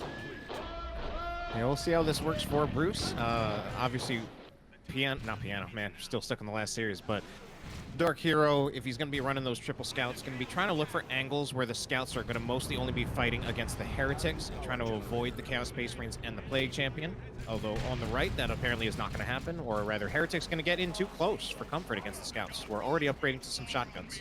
Oh man, I'm surprised those Heretics don't just push onto the power from that point. I guess he feels like he needs them in this engagement, but I feel like they should have just taken the opportunity. I feel like there might be enough time there that he actually could start meleeing down one of those generators. The scouts actually come back out pretty soon, and they have shotguns, so yeah, but if you force the shotguns to protect the power, then they don't have it for the next engagement. Yeah, I don't know. It's just I'm always for getting that melee in there. Instead, he decides to pull back, capture some map. That might be just as fine. But the shotguns are still going to get out there. They're going to move up there anyway. Although two Heretics against one squad of shotgun scouts. Although one of those Heretics are already going to have to be forced off pretty soon. Yeah, the blast has to come in here. It goes down. Oh, but they get the Doom Blast on him. I think that... Yeah, the suppression actually landing is pretty important. That will force the scouts off, at least allow the second injured squad to finish the victory point capture. And now Force Commander hunting down some Chaos Marines. Still not much... still nothing from Tier 1.5 here so far, and going for a Devastator. Devastator, yeah. So triple scouts into 1 or 2 devs is not uncommon. We'll see what this continues to be. Gen's coming down for the Chaos player. Both players have one of the contested power nodes. 2 gens down for the Space Marine. And I don't think any upgrades other than the shotguns so far. There is a second squad now getting shotguns. But with a Heretic kind of centric build over here, We'll have to see what Bruce is getting next, because 2 shotguns is going to make these heretics largely ineffective along with the Force Commander. Adding power generator. It's going to be a Havoc. I feel like either Havocs or Noise Marines would have been the call here. Yeah, I mean, Havoc certainly gives you a lot of way to control the Force Commander, and if you are going to go with only the single CSM, your damage against the Force Commander isn't too high, so that Havoc is going to be pretty important for controlling it. Certainly when I play as the Sorcerer in the past, Havocs are pretty central to Sorcerer builds for that reason. And it's not too different from the Plague Champion in this case. Heretics looking for a flanking angle, but unfortunately, well, there's a lot of scouts and reinforcements coming in to protect that Devastator. Alright, oh, so we're seeing grenade launchers here as well, knocking back the Devastator, getting a full suppression volley on almost this entire Space Marine army, forcing a big fallback. Yeah. And that burst damage on the grenades proving to be a little bit too much for one of those scout squads. Gonna have to get out of there. The third scout squad upgraded with the Sergeant, but no shotguns. Yeah, so he's got 2 shotguns, he's got 1 grenade. He's looking to get in on this Havoc squad. You can see Bruce already sees that coming. Is realigning the Havoc's firing arc here. Oh, it might not be quite enough, though. Yeah, the scouts are getting in just outside. But the scouts, yeah, they just right in behind it, the firing arc. Yep, so 1 grenade went down. Let's see, another one coming in here. Is it going to connect? It looks good! Not quite enough to finish the squad. Takes out 1 model. Scouts are pretty well injured. Both sides pumping a lot of upgrades into their squads. We have 1 aspiring champion, 1 grenade launcher. We got the Havocs, a lot of upgrades on the knockback. scouts. Oh, but also the Doom Blast doesn't actually catch the scouts with suppression. Yeah, that's so it kind of trades off there.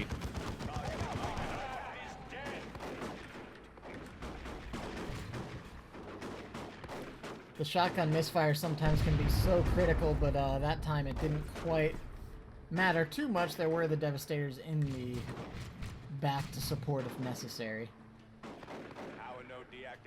So we've definitely seen DarkHero take some of these engagements, but at the moment it is Bruce who's still maintaining the better end of the map control. That might change soon with DarkHero getting that second victory point capture on the left side of the map. These grenade launchers getting quite a lot of value out of Bruce Campbell. Yeah, they're really good at just forcing you to keep moving around. Like it stops you from like locking down a zone. They can kind of just keep pelting from range. The scouts have to keep moving around. They can't stand still and really blast away with those shotguns.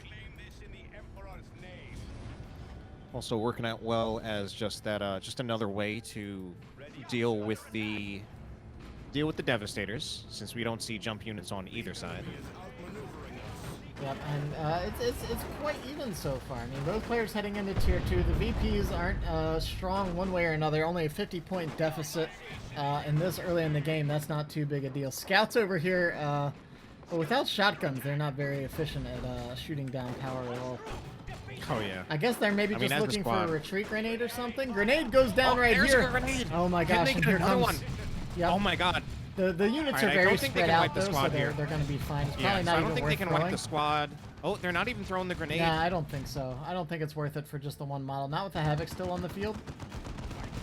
He wants to get a flank in here. You're right. Yeah, it looks like they're trying to get around to see if they can get a flank. But man, they have such a long way to go. Actually, they're not. Really. I think they could have done it. Yeah, that hesitation right there actually cost him some time. I was a little confused there too, because I thought he was going for it, then it looked like he wasn't. Now he is. And eventually it works anyway. Alright, the shotguns are up here. The grenade launchers drop a point-blank volley, but it's not enough. They still have to get out of there. Plague Champion actually in a little bit of trouble here. If he takes... Oh, if they had opened fire before he hit retreat, taking 2 volleys of shotguns, that might have just taken him out. But a little hesitation there. Both players kind of being a little hesitant here and there. DarkHero with so much requisition, I'm surprised he maybe hasn't even just dropped a 4th gen there. He's moving up the Devastators to capture the point. That means they're not going to be set up to try to slow down the Chaos Space Marines. I think after the decap, maybe he'll set up. Oh, maybe not. There he goes. Okay.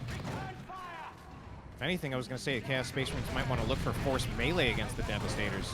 But man, these heretics coming in from behind, they're in a little bit of trouble now.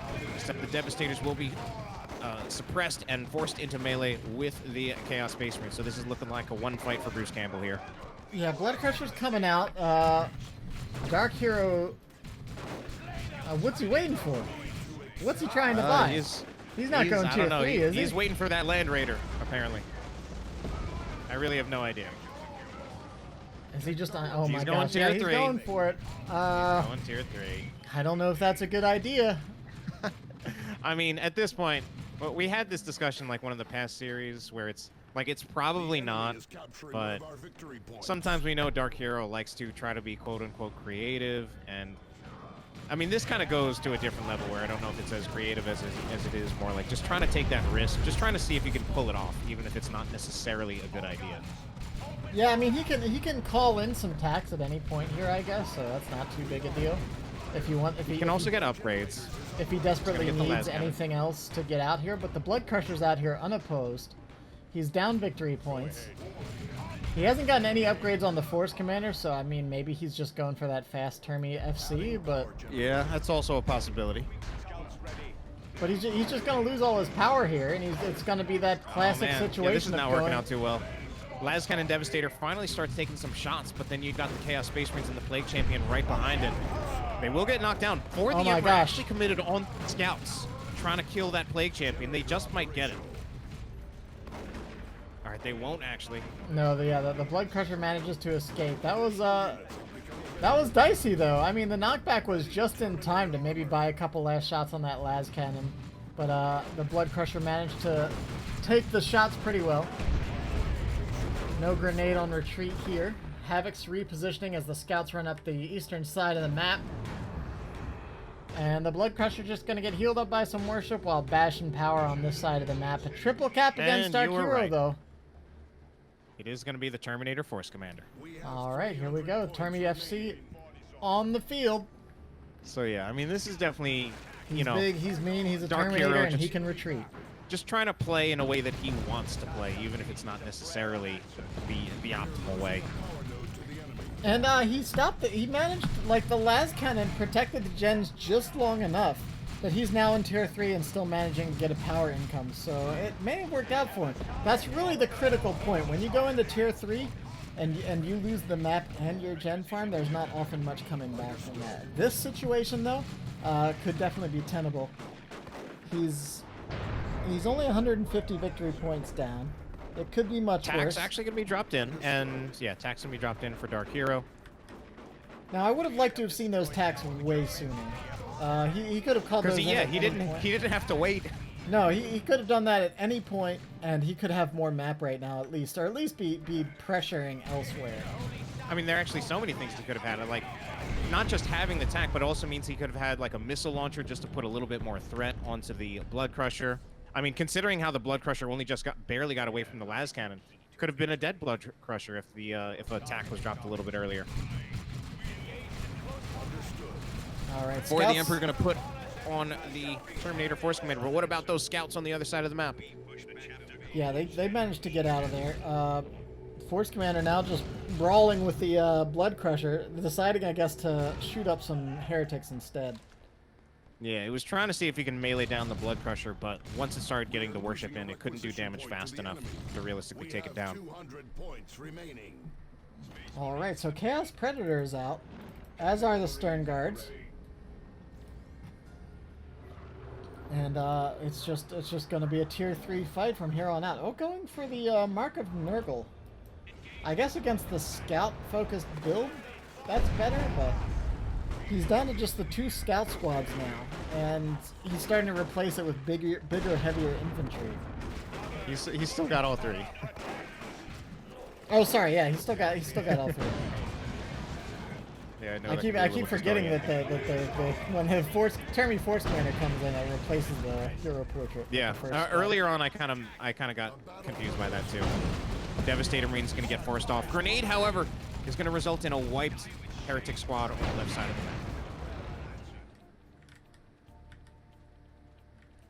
Oh, but now we do actually have a wiped Scout squad as well.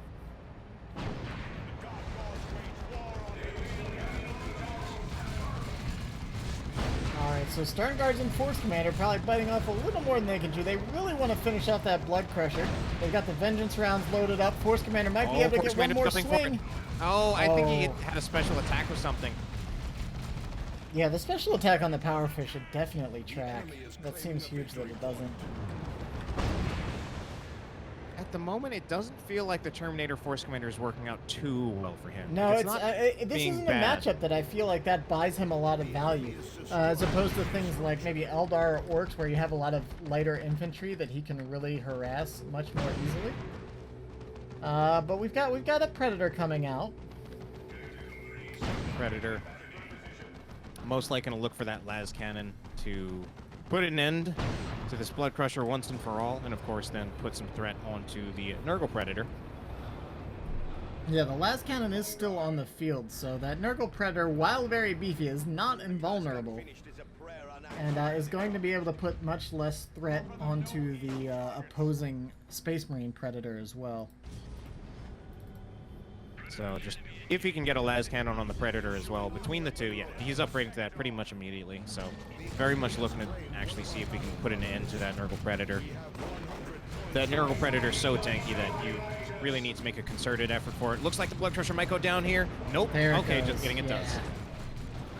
Finally takes out the Blood Crusher. We've got some more Havocs coming out here for Bruce. Yeah, in spite of the big victory point lead for Bruce, this is now a precarious position for him. Yeah, but Dark I feel needs to do something to hold the map, though. He's just not been doing it.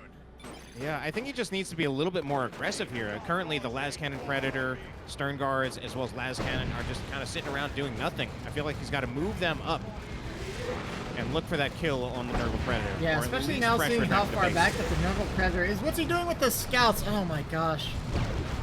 He just stood there and took all that damage. The Nurgle Predator with its disease shells, man. I mean, it puts serious pressure on light infantry. Oh, las cannon Predator misfiring doesn't connect with the Nurgle Predator. That time it does get a shot. Yeah, you have to be really careful when you're moving. But he can actually just continue to chase it into base, so this should be a kill. And Bruce is going to call GG. Oh, wow. I mean, he doesn't really have an answer to the Predator, and the Terminator Force Commander seems to be stomping around unopposed at this point, so I guess that's fair. But man, it's got to be frustrating to throw a GG when it's 84 to 400 points. DarkHero takes the first match.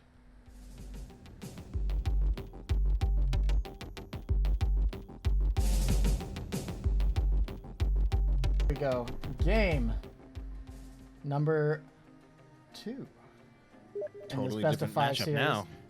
Oh yeah, and don't forget about DarkHero. DarkHero is streaming as well. I got you, DarkHero. Don't worry, DarkHero is streaming in first person, so if you want to see what it looks like, maybe pick up some tips from how to play in the wacky DarkHero style, head on over to DarkHero. I believe his stream is ValHero. Yeah, Val, because I believe his first name, I think it's like Valerio or something. He's Italian. Yeah. So, oh man, DarkHero, you know, going out with the Sorcerer. What is he looking for here? He only has double Heretic.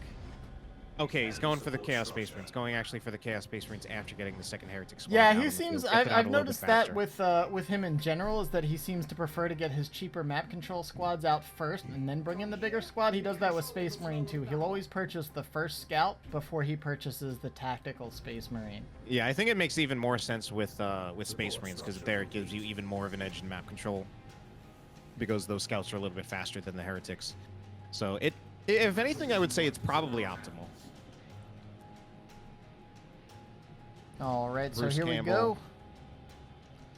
Bruce has put down a bunch of generators, so no second Dire Avenger. It doesn't look like he's going for that. What Yeah, will he's he going be going for the fast power. He drops 2 gens. Doom bolts come out at point blank range. Oh, point blank Doom Bolt's not doing too much. I mean, they did get a little bit of damage on the Banshees, but certainly not Honestly, enough I to think win if the that game. Banshees just hadn't tried to dodge it, they would have been fine, but when they dodged, they actually moved back into it a little bit. They should have just stayed on the Sorcerer, I think. But anyways, good engagement. Forcing off the hero right away is always really good for that first engagement because, I mean, it just leaves you with three effective squads to 2.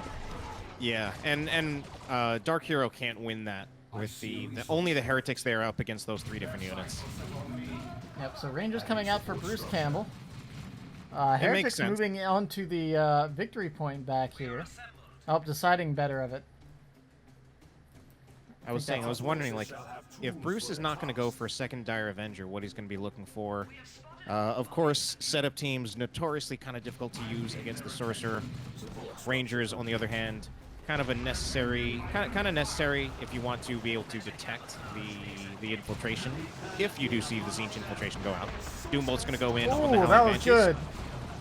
Oh, but the Sorcerer does. I'm not sure if he wants to go. Oh, but the flank from the Heretics. Yeah, the Heretics got the Aspiring Champion, walked all the way around. Some great foresight from DarkHero there, getting some good kills. And I just also like the Chaos Sorcerer, who, I mean, we saw there were the Banshees, but the Dire Avengers were much closer.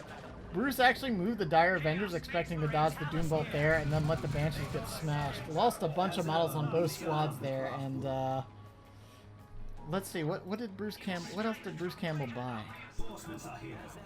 He's got Ranger gear. He's got that He's first got the squad of Pathfinder Rangers. gear, yeah. Yeah, pretty much just that. I mean, it's a pretty heavy investment, just because the Ranger's obviously a little bit more expensive than, say, a Guardian weapon team, at least in terms of requisition. But with a small army and a lot of power, I expect to see a lot of upgrades. I don't know if he's planning on kitting out the Warlock really big, but losing so many models as he did, oh my gosh, these long-range Doombolts.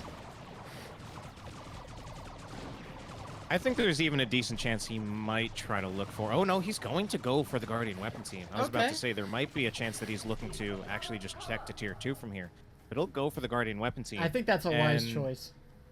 But DarkHero's going to get the blind counterpick. Yeah, he's going for the Raptors, but the Raptors, as much as they're a counterpick, it's still pretty spooky jumping Raptors in against Banshees and a Warlock. And assuming the Rangers are managing to keep good sight on the field, he should know where the Raptors are at any given point once he spots them. And they are actually very far forward right now. Yeah, I was about to say. So I think he might actually be looking to see what the next purchase is as well. Gonna take a shot on the Chaos Space Marines, but they're still pretty far up. I mean, those Rangers, they have a range of 65 units. Annihilated on the back. Oh, what just happened? Heretics went down. They were trying to bash power. They got caught up in the shuriken fire and got wiped out. So a bit of an early loss there from DarkHero. But Noise Marine's coming out as well. So big tier 1. He's going to keep his tier 1 going on pretty long, which is not terribly uncommon with the Sorcerer, actually. At least not in the past.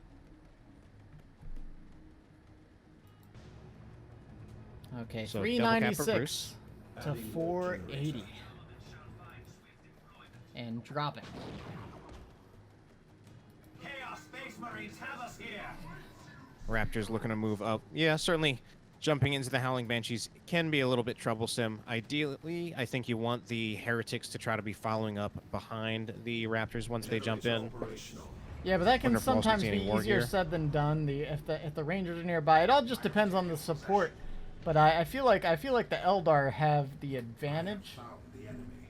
Unless DarkHero really condenses up here and makes a concentrated push at any given point. But I mean, the combination, you got great combinations here. Sorcerer now has teleport as well, so you don't even necessarily have to risk jumping in the Raptors. You can get the Sorcerer in there first, and then maybe use the jump on the Raptors to disrupt the Banshees. There are a lot of options here, so it's gonna come down to some good micro on all sides. Yeah, there we go. Force Commander does have man, I can't get my heroes. Warlock does have the Witchblade and the Champion's Robe, so he's trying to do his best Force Commander impression here. Going full on tanky. Yeah, so he just ignores the Raptors, and oh man, gets the knockdown on the Sorcerer. There's no way. Oh my gosh. But there's going to be the knockdown on all of them from the Cacophony. Yeah, so it buys just enough time. From the Merciless Witchblade. Still managing to get good hits on the Sorcerer. He teleports away, and he'll probably hit the retreat there. Yeah, both. So, I mean, and that's exactly what I was talking about, right? There's so many variables in this engagement. You had the Cacophony, you have teleporting Sorcerer, Raptors, you've got grenades on the Eldar side. Talking about grenades. Raptors jumping in. Yeah, they're going to have to retreat. Fortunately, I think for them, they did manage to get that suppression, because otherwise... Oh, but they lose another model. I don't think they're going to go... Yeah, they're going to be fine. But two Raptor models, not insignificant. Might even be 2 Noise Marine models here as well. Bruce Campbell halfway into tier 2, while DarkHero continues to reinforce his tier 1 army. Yeah, this is looking pretty worrisome for DarkHero now. He lost 2 models on the Raptors, lost a model on the Noise Marines. It's a lot of requisition. He's getting another Heretic squad. Yeah, he's even if he replacing doesn't the get the lost Heretic squad. squad. Yeah, even if he doesn't replace the Heretic squad, he would still be pretty far off from tier 2. Yeah, I mean he's been spending a lot of power. And I mean we saw Bruce actually even had a second generator down on the center point and has both of the contested power as well, while DarkHero, I don't know if he's I don't know if he forgot to buy his second generator or just hasn't been able to afford it with all the losses he's been taking. Yeah. But he still doesn't even have his full natural gen farm, and now it's going to start going down. Yeah, I mean, at this point, DarkHero's going to have to pull some magic out if he wants to win this game. This is looking like curtains for him, and looking like Bruce going to take the second game. Sigil of the Rift. Where did he send? I Teleports. missed that. Where'd they go? Teleports in some heretics at long range. I don't know how much it really achieved. Yeah, I mean, it gets melee them though. into a decent position, but I think he was kind of hoping that the Shuriken was back here somewhere. Manages to catch the Rangers out, but they're going to be able to... Oh, nice looking grenade! Oh my God! Beautiful shot. I think Nice throws in chat because can this they get is enough going to damage be on a retreat? They squad can. wipe. And now the Falcon is out. I think this is game.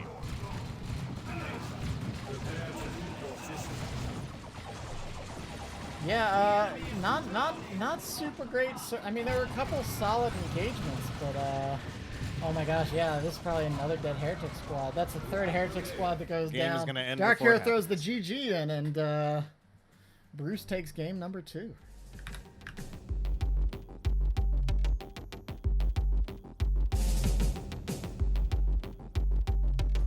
Game number 3.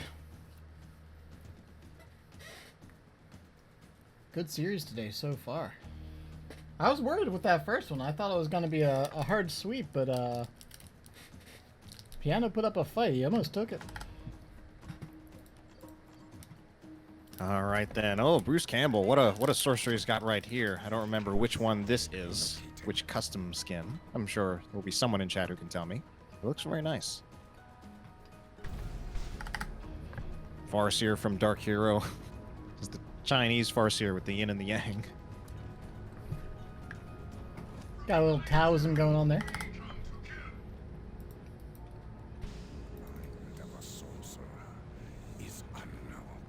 So node put down immediately by DarkHero does mean that he's probably not going for a second Dire Avenger or even a second Banshee. We'll see. That is Iron Warriors on the Chaos Sorcerer. Yeah, I think I recognized it a little bit more on the Chaos Space Marines, that little yellow Yeah, and you get black, your little... they got their caution tape down. Oh no! What Doom was that Blast! Doom Blast? Oh no! That means he doesn't exactly have Doom Blast when he really needs it. Oh no! He should Just a still little bit win of a this fight. flub These out of Banshees out don't of want to Bruce stay Campbell. in this fight. I was about to say. Banshee's so low though. Yeah, if the Banshees got into melee with those Space Marines, they actually would have lost at that point. right, Long so range Bruce Doom Campbell bolts going off. Bruce Campbell does manage to salvage that one after a little bit of a flub right there. Yeah, it was a flub, but he still had the better composition. DarkHero manages to just escape, start capping map, 1 gen down for the Eldar now. No VPs, it was just a big scuffle in the middle before any capping starts happening. Farseer gonna be caught though. I don't know if she finishes this. Yeah, and she'll just retreat. Not even a risk going down to the Chaos Space Marines. Yeah, it's not worth the risk. At most, you get a requisition point that immediately gets decapped, so... Sorcerer going to be moving in, though, to pick up the power that the Chaos Space Marines had left behind. And, I mean, this is the map really going to be painted blue early on by Bruce Campbell with that early lost engagement from DarkHero. DarkHero trying to put some units out to reverse it a little bit. Won't get everything. Howling Banshee's approaching the Heretics, so Heretics will actually just back up from this, try to go back to the there's support two of the squads second there. Heretic Yeah, squad. they see that as soon as they spot the second, they think better of their plan. Kind of a little push-pull there. The Banshees approach because they only see 1 Heretics. The Heretics pull back, but then the Heretics bring some friends along. Oh, Doombolt's going to kind of be missing those Rangers. Forces obey you. I mean, I feel like Rangers aren't really what you want to be hitting with Doom Bolts anyways. They can, like, hang out at half HP because they're so far away from the fight usually and not really sweat it. That's different when something like Raptors come on. Oh, man, DarkHero actually going double Ranger. Double Ranger. I mean, not opting into trying to play into getting a setup team against the Sorcerer. And the double Rangers, I actually think they're going to do quite well. I mean, certainly good against the Chaos Space Marines. When you've got two of them, it's going to bleed the Heretics quite quickly as well. And it's an answer to the Havoc. Yeah. I'd say the main risk of the double Rangers is when you start coming around to Tier 2, it doesn't handle the transition as well as a Guardian Weapon team does. Yeah, this is true. And did he even know that the Havoc was the purchase? Because I feel like if there's not a Havoc purchase, you're really risky against Sorcerer, against encountering Raptors. Because the Sorcerer teleports on one, the Raptors jump on the other, the Chaos Forces and the Heretics move up. It becomes a tough spot. Man, Sorcerer the might Ghost put Helm... down Mind War from the Farseer. Wasn't expecting that. Yeah, the Mind War is always... I think the first time Mind War comes out, it's usually unexpected, and we saw it get about as much value as it could have. Yeah, I mean, that said, the Ghost Helm does have an icon now, or does have a model now. So you can see when that Farseer gets it, but, I think it's had a model, actually, for a really long time. yeah. Grenade on retreat might finish the Heretics, and it does. Oh my god. Mind War coming down again, stopping the Havocs from firing, taking out the lead model, buying some time for the Rangers to start finishing it off again. Oh my gosh, the Mind War damage combined with the Rangers just means models are dropping left and right. Sorcerer is back on the field. Costs Bruce quite a bit. Man, I mean, Bruce still has the victory point lead, but this DarkHero really turned things around there. He's going to be sticking around in Tier 2, or Tier 1 rather, and he's going to get some Shuriken Cannon as well.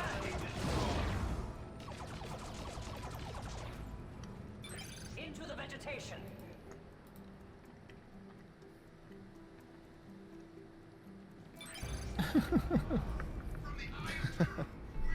Little banter back and forth here.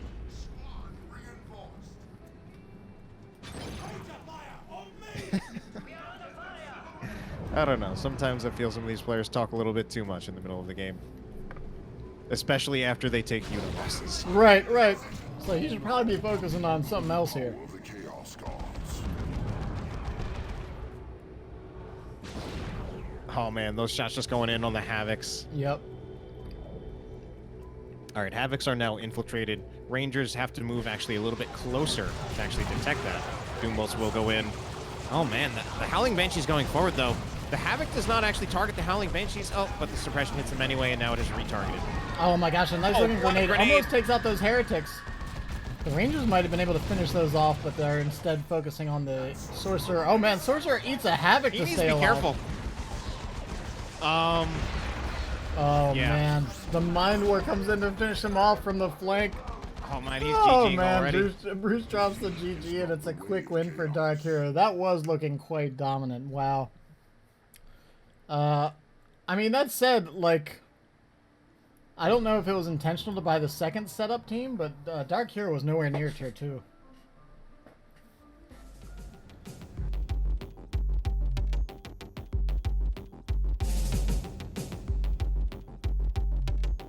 Alright, he's sticking with it. We've got our matchup. Techie versus Plague Champ. Game number 4.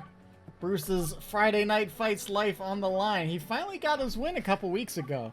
After a few losses in a row. Let's see if he can take another today.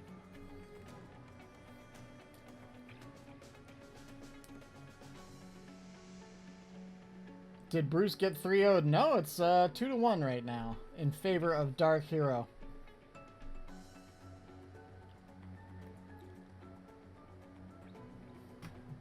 Right, So we got Cirillo's your Forge. area of expertise right here, this Tech Marine. Yeah, Techie versus Plague Champ, and DarkHero actually not opting for the Scouts first this time, going for the Tax. Does that mean he's not intending to get a second Scout? I'm not sure, because he's quite consistently done that. Maybe he thinks having the 2 scouts out against the Plague Champ isn't a good idea because he'll bleed models almost instantly. If we go 2-2, Yeah. I'll try something non-cookie cutter. We'll find out soon enough to see if he does start a second scout, which I think he's going to do it. I would honestly be surprised, but he hasn't gotten it, so maybe not. Maybe he's going to go, like, okay, no. All right, yeah. So he just goes with the standard. I was waiting to see if that power node popped or something like that. Maybe I was going for some wondering if fast we were going to power. see, like, power into a Devastator. So yeah, it comes down, like, you really have to be careful in these early fights against Tech Marine. You pretty much don't want to engage as the Tech Marine unless you know you can cause some losses, because if you just get in the Chaos versus Space Marine firefight, you know, Heretic Worship's gonna come in, they're gonna out heal you, either manage to force you off, or, you know, worst case scenario, kill a attack model or some scouts. So at the moment, yeah, Scout's going to be getting into melee with those heretics. So at the moment, it seems like DarkHero playing pretty indirectly, trying to go more for captures rather than, you know, point captures rather than engagements. And he gets the scouts out of there with all 3 models, so doesn't even lose too much for it. Yeah, so the scouts stay up, and he manages to get in on the gens over here. Or not the gens, but the popped node on this side for DarkHero. Adding support structure. We might see Bruce Campbell try to trade that out a little bit as he'll move his Chaos Space Marines as well as the Plague Champion to put pressure on DarkHero's node.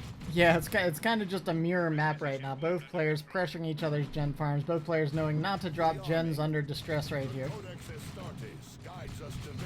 And DarkHero just kind of choosing not to engage largely in this opening part of the game here. Heretics trying to repair. Understood. In this Yeah, case, that's just gonna be forward. dead Yeah, heretics. that's exactly what they'll do. Just move forward, shoot at the heretics. Heretics gonna move back in. Yeah, move he's back out. just trying to stall a little bit, maybe buy some time. He knows it's even up, so if he can stall a little bit, maybe he can get a little bit of an edge here. So nodes will be taken out on both sides. Yeah, and it looks like decaps are going down on both sides as well. We do have a scout Sarge upgraded out here as well, along with some shotguns. So heavy upgrades on the scouts, which is pretty standard for DarkHero. And on this map, I think you can't dodge and evade as well with the scouts, since this is such a centralized map. So you really need your scouts to be able to contribute to the fight in meaningful ways. Tactical Marine's gonna take cover. Heretics gonna approach them. Shotgun Scout's moving a little too far back. But oh no, the Heretics have so much trouble just walking around the rocks. They take too much damage on the approach. Yeah, still, the scouts are out of cover now. They're going to take Deadly too rocks. much damage from these two, and Oh, yeah, they really models are. start dropping pretty quickly. He wants the Plague Champ so bad, but it's going to cost him a couple no. more models. A lot of Scout models lost in that fight. Yeah, and it's Four not in terribly expensive to reinforce scouts, but they do start stacking up. They also give a lot more experience than other squad models as well, so that's something to keep in mind. You can see the Chaos Space Marines and the Plague Champ already halfway to level 2. Oh, the Tech Marine trying to stay in there long enough to get the Plague Champion, but he'll get knocked over by the Raptors, and the Plague Champion will be fine. That also means Bruce Campbell maintains the double cap. Yeah, the double cap stays, even noting the power node over here, which actually will take quite a bit of time to kill. So it buys some good time, which is perfect because he's just capping the whole map right now. Yeah, I think that's overall a huge power play for Bruce. We shall make it so. And you can see the Raptors and the Chaos Heretics just lying in wait for any of these ranged Space Marine squads to peek their head out too far. There's a generator down on the far side as well, so Bruce will be a bit ahead in the tech race. Granted, neither player is really building up to tech up at this point. They're both buying their tier 1.5 upgrades and all that sort of thing. But with the Raptors, and I think, was there an aspiring champion? Not yet. No aspiring champions on the Heretic squads. Okay, so just the Raptors, the only power purchase so far. Oh man, and continuing to stall Grenade over will here. go in. A nice grenade, Yeah, but it's still overall a win for Bruce. Yeah, the spike there is good, but yeah, like you said, just stalling out the recapture of this natural gen farm over here. It's buying a lot of time. Is there a Can grenade he here? get the wipe on the Raptors? I think he's too late. Yeah, that was Maybe. a little late. Yeah, that would my have totally. God. If that was slightly more on point, that would most definitely have killed those raptors. As it stands, they escape with 7 HP, and it's still not a cheap loss to reinforce those raptors at this stage. I mean, Brucey, No, you but know, I especially think with he needed the wipe personally. yeah, it's possible. Bruce is pretty far ahead of him at this point. I mean, he's spending a lot of requisition on reinforcements, but he's definitely going to be getting the Yeah, I mean, he's power also like to go 100 tier 2 requisition soon. per minute up, so that's Yeah. also Like, this is a really strong position for Bruce. when you think about the difference, like when you see a map like this, 100 requisition per minute, that means even if you kill 2 models every minute, you're still breaking even, right? Like that's a huge rec income gap. Not to mention the power now is starting to get out of hand as well. Bruce is going to be hitting you know, within the minute. DarkHero trying to put the same, like, power pressure against It's going to Bruce. cost him these tacks. This is Oh my not god, the worth it. tax! Yeah, the knockdown. That's not worth it. Oh wow, the one lead model He was far enough saves them ahead. with 2 models, which is actually crazy. That's insane. That I don't know how. I thought they were, like, gone entirely. And he got 2 models out of there. Oh man, one still falls to like a random sidearm shot from a raptor. Turns out you're right. Adding support. Oh wow, and we actually have a second tax squad out from DarkHero. I mean, he's got so much requisition that he can't do anything with. He's just now getting his gen farm back. He lost his top gen farm as well to heretics. It's crazy. Yeah, I mean, I guess at this point it's just like realizes he has the requisition, wants to just put out another unit so we can fight Bruce Campbell a little bit more.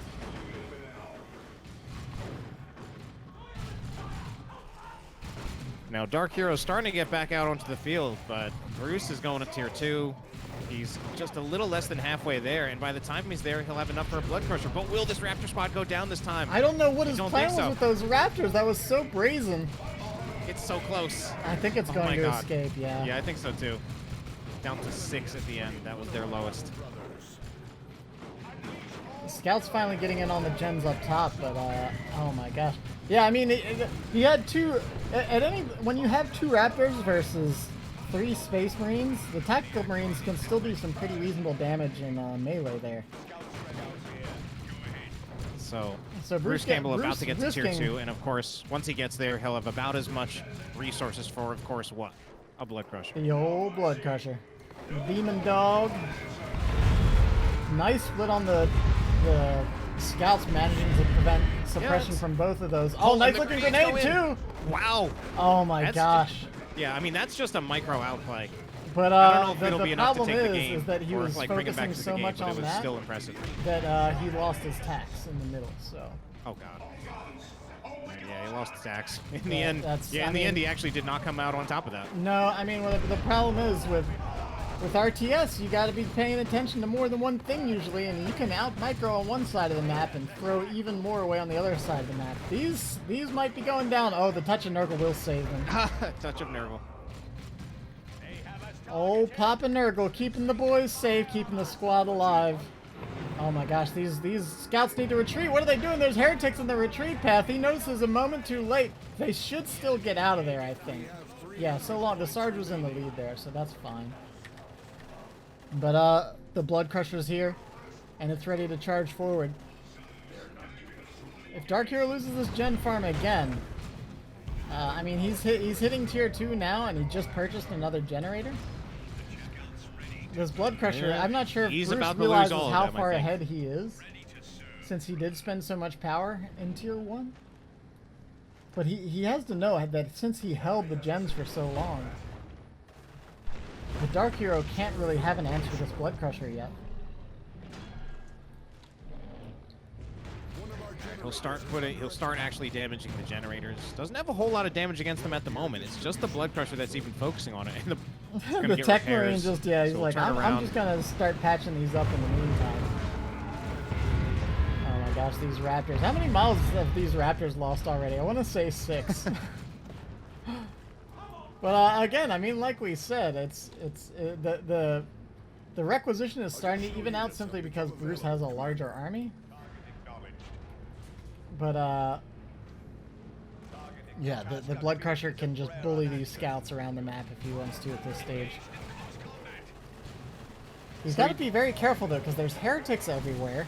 He's trying to move the scouts around. Oh man, DarkHero forced to get a rocket launcher on those tactical marines, which is usually not the answer you want. Oh no!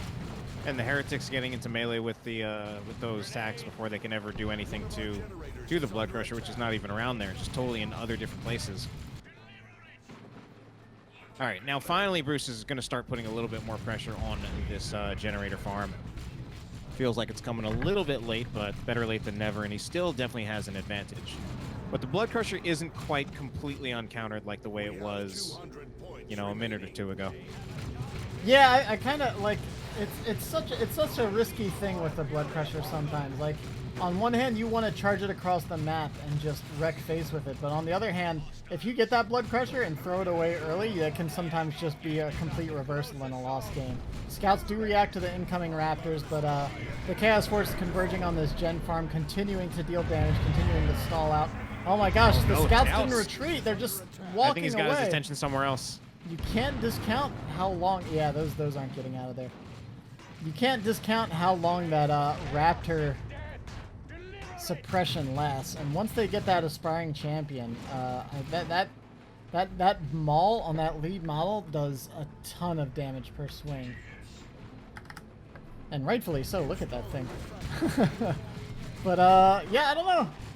DarkHero, this is the way I feel most of my battles with the Plague Marine go. I was kind of expecting to see more from DarkHero in this one, but it's looking like he's just about down and out. He's got no resource, no economy. He's desperately fighting to get back into this. I'm gonna learn something here, and you didn't. Yeah. And he's taking good fights at some points, but I mean the map control was just so definitively for Bruce Campbell that, I mean, like I said, when you're 100 requisition a minute and 30 power behind your opponent, it doesn't really matter what models you're killing, because your economy is just your economy is getting outclassed. You know, it's a thing in most RTS, and you know, any of them that have economy, like there are times where you can out micro, but there are times that the economy is just king, and it doesn't matter how much you're winning, you're still losing if you can't hold the map.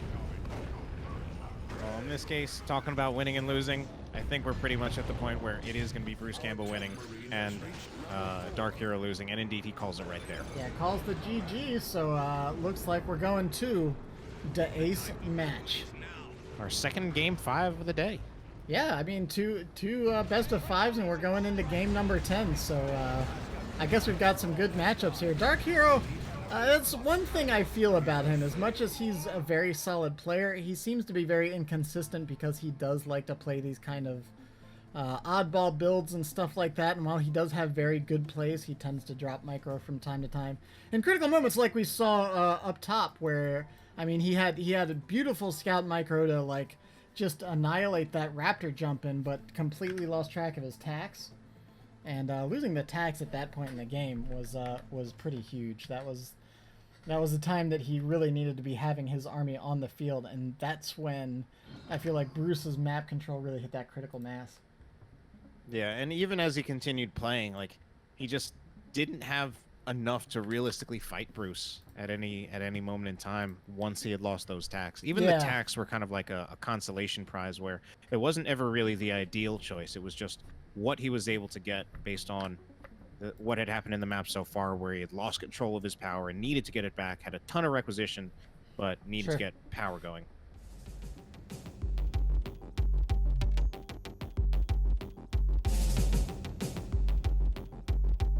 Okay, looks like random is gonna be. Oh man, we'll see how this goes. Fast tech map, they're calling. If you can hold your power, that second gen farm's not always that easy to hold on to. It's 2-2. The second ace match of the day. Man, it's gonna be a long VOD come Monday.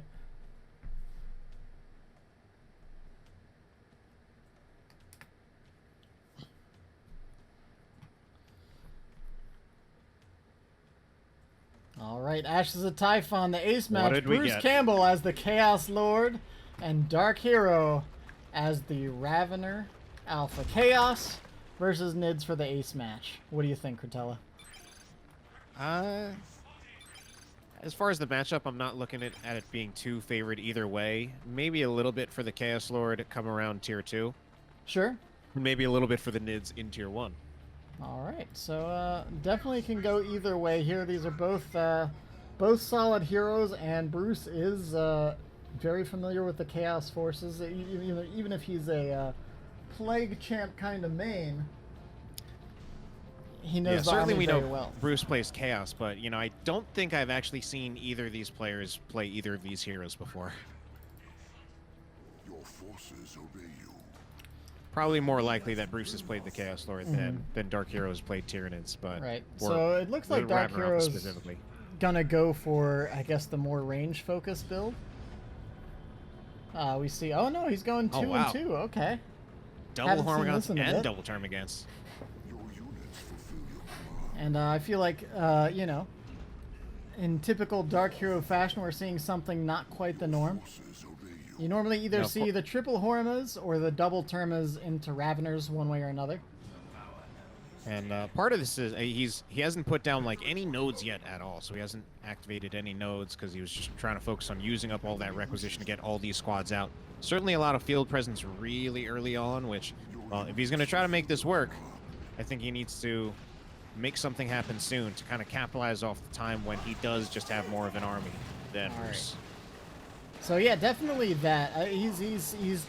But he's playing very spread out now, and I feel like when you have this kind of army, you kind of have to roll over the Chaos Forces, because these heretics are actually a pretty big threat to both the Hormas and Termagants. Yeah, he's and kiting now- away now- from the oh my heretics at the gosh. moment. He's kiting away, but he's also positioning himself in such a way that the heretics are going to be in the retreat path if the Yeah. engagement doesn't go the way he wants it to. I'm surprised he's moving to engage with the Hormagaunts. No, there we go.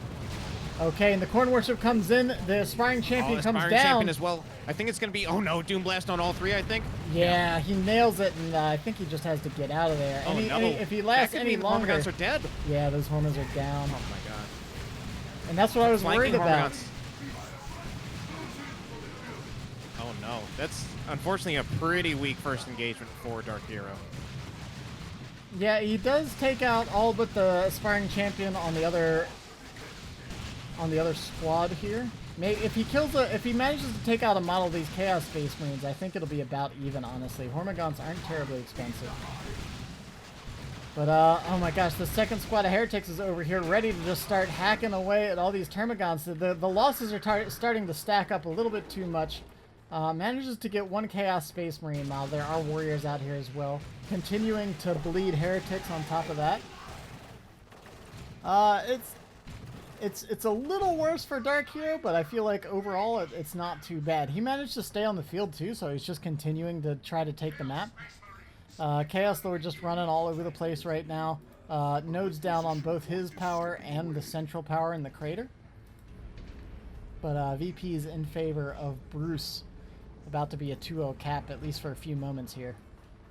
Yeah, when I think about it, I think it's actually perfectly possible that DarkHero actually just kind of manages to kind of stabilize out of this situation. He lost the Hormagaunts, but I mean that was a Hormagaun squad that never even had a chance, never even spent anything on reinforcements. It just died outright as a Hormagaun brood. It's literally the starting squad. It's very cheap, so we'll see. It still costs him that opportunity cost, right? He didn't get his power down earlier, and he didn't really get any map control out of having all that many squads down either. So, as we get back into it, the map's pretty much just split down the middle.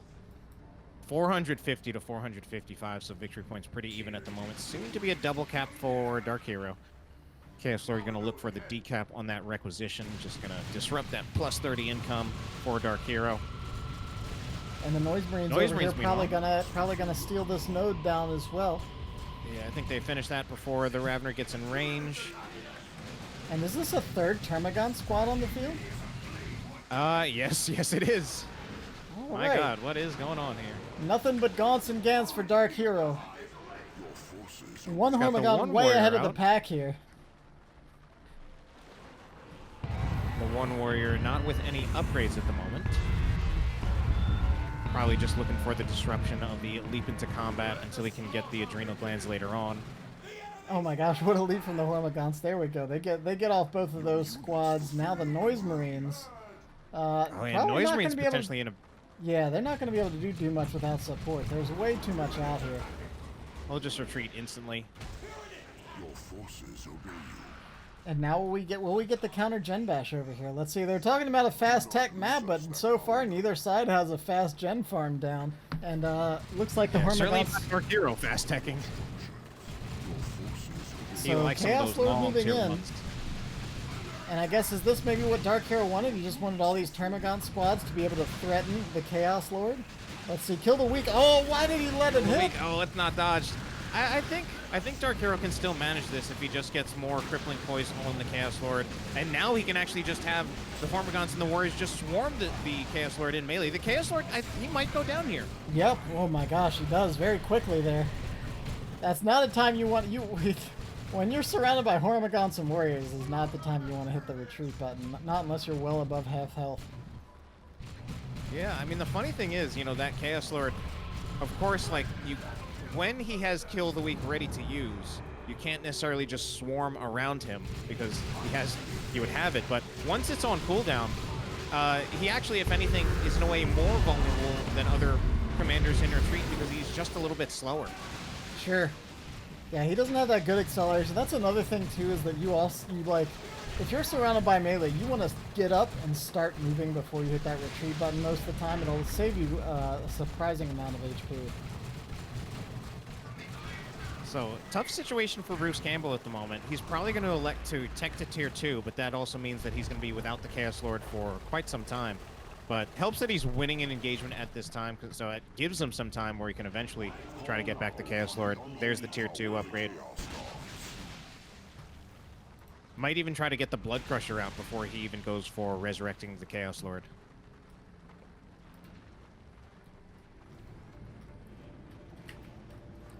Alright, Chaos so Space here we Marines go. will not be able to get the decap as they see the Ravener Alpha approaching. Decide not to give up their model there. Yeah, they get that decap, but they don't finish it off. It at least stalls out the victory points for a moment. Sometimes these central VPs can sit for quite a long time before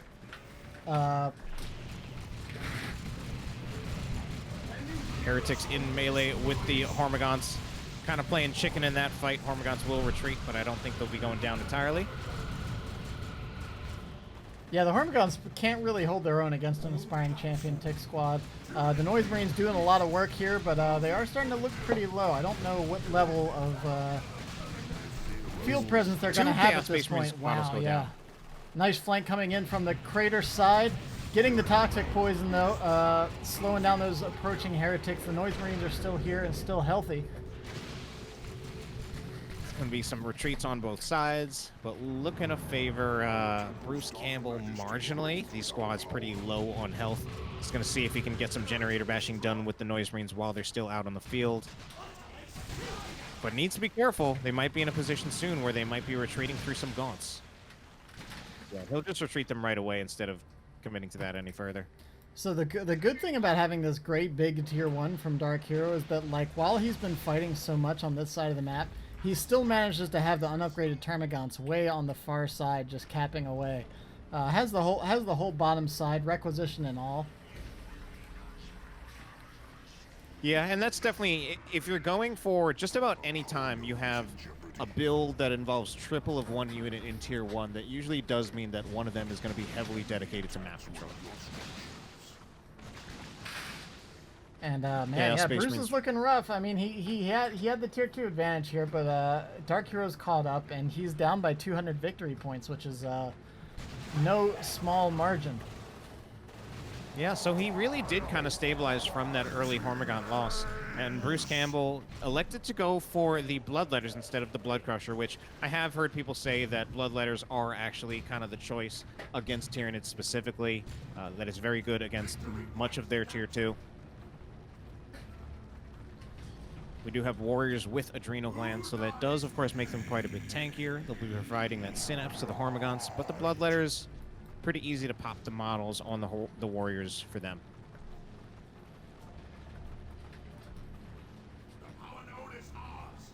All right, so Hormagaun's about to be caught. Don't think they will go down entirely, but they'll lose quite a few models, and it's looking kind of close, but I don't think they'll go down. Bloodletter's attempting to pursue. They might get another one. No, they don't even.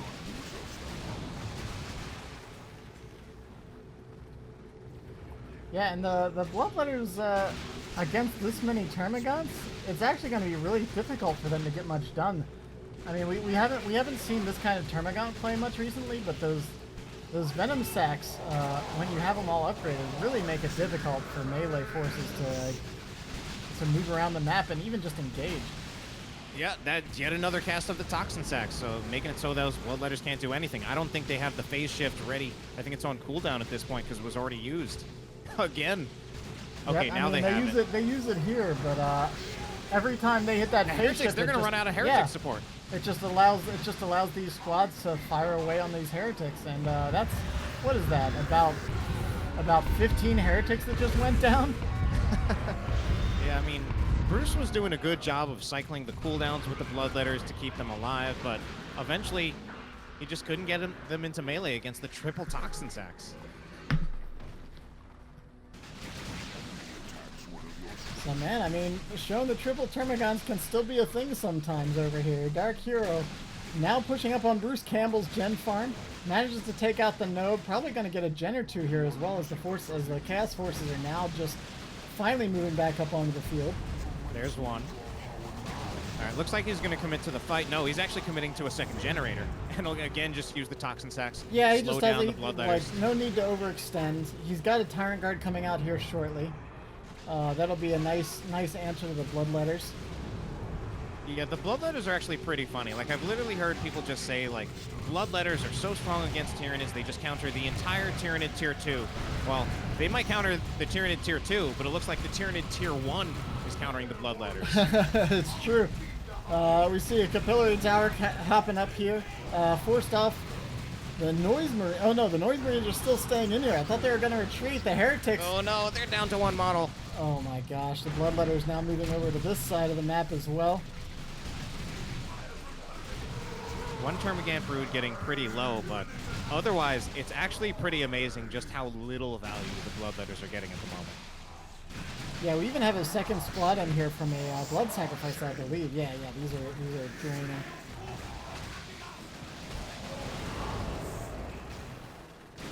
Oh, the Heretics might go down! Heretics. Oh my gosh.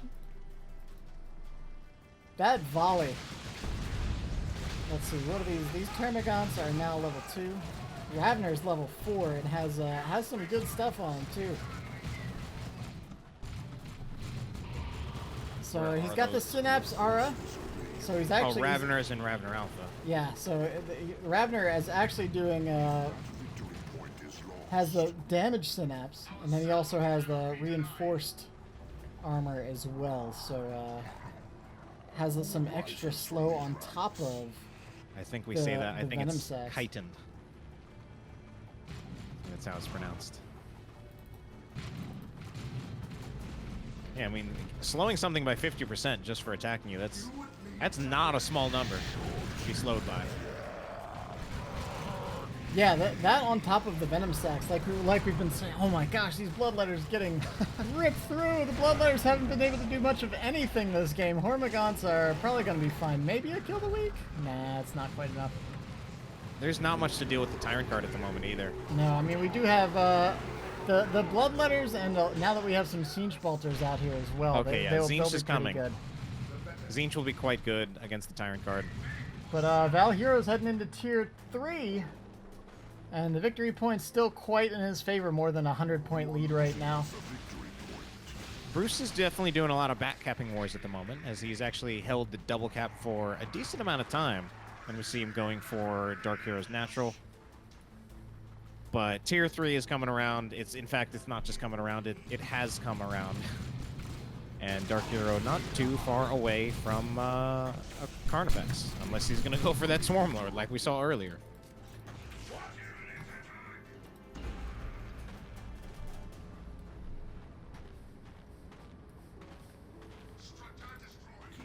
Tyrant Guard going to be chasing after that Chaos Lord.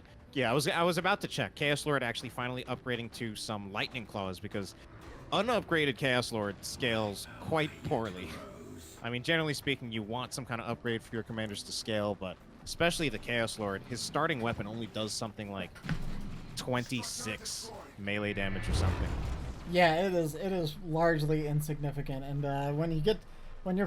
but even with the lightning claws though, like I feel like he's gonna be controlled so hard that what are these lightning claws gonna do? I mean, I guess the idea maybe is that it's starting to be too many melee threats for DarkHero to control. But Yeah, that's an that's one expensive idea. war gear It's upgrade. certainly a lot of damage against the Tyrant Guard as well, and the Tyrant Guard might have to just be a little bit more cautious. Oh man, but the Chaos Lord, Nope, he needs yeah, to be more and you cautious. there's so much range damage here. Oh man, even Tyranna formation coming down here. Asserting dominance, oh my gosh. Heretics get obliterated. One I don't Noise know. Marine limping home. You know what? If you're only going to get a single upgrade on the Chaos Lord, maybe Let the Galaxy Burn would have been a better choice. The Armor of the Inferno, technically. Yeah, yeah, Just I try agree to with hit that. those. Get that hit those long-range termagants. fire support. That being said, the Tyrant Guard is nearly dead. Yeah, the Tyrant Guard's in a perilous situation here. Yeah, it does go down. Wow, to it the does get blood taken levels. out. It's actually kind of crazy. Siege Bolters and Bloodletters, they can get the job done against some super heavy. Meanwhile, triple cap for DarkHero though, so Yeah, I definitely mean, have Bruce Campbell has running next out of to time. no time to get this together. Oh, he'll just call the GG. Yeah, yeah, he's definitely not catching Yeah. up top. And He's not I don't capturing the think he can- contested. I don't think he can There are get the units- bottom either. There are units that can stop him from getting his natural, so he can see. And DarkHero takes it with a triple Termagon build, which started as a double Horma, double Terma. So that was a really interesting match to see. I think I might just go so far to say that Bruce has probably fought this so infrequently that he wasn't sure how to handle it. In addition to being a hero he wasn't too familiar with. So DarkHero takes it, another victor. Him and Ben 1993 taking the wins this week in our Friday night fights. Good matches all around. Yeah, I think this is one of the best ones that we had so far. We didn't have any meme matches. They were both high level, both very close. Chaos Lord can't compete with mobility against Ravenout on that map, so Bruce. Yeah, that's a tough map to fight mids on. This is as much as I do love this map, I can't deny it's like a super spread out map. So anyone with mobility is gonna be in a great spot. And as strange as the double Termagants was, it was also something that was highly effective against the Chaos Lord. Yeah, and not even the triple.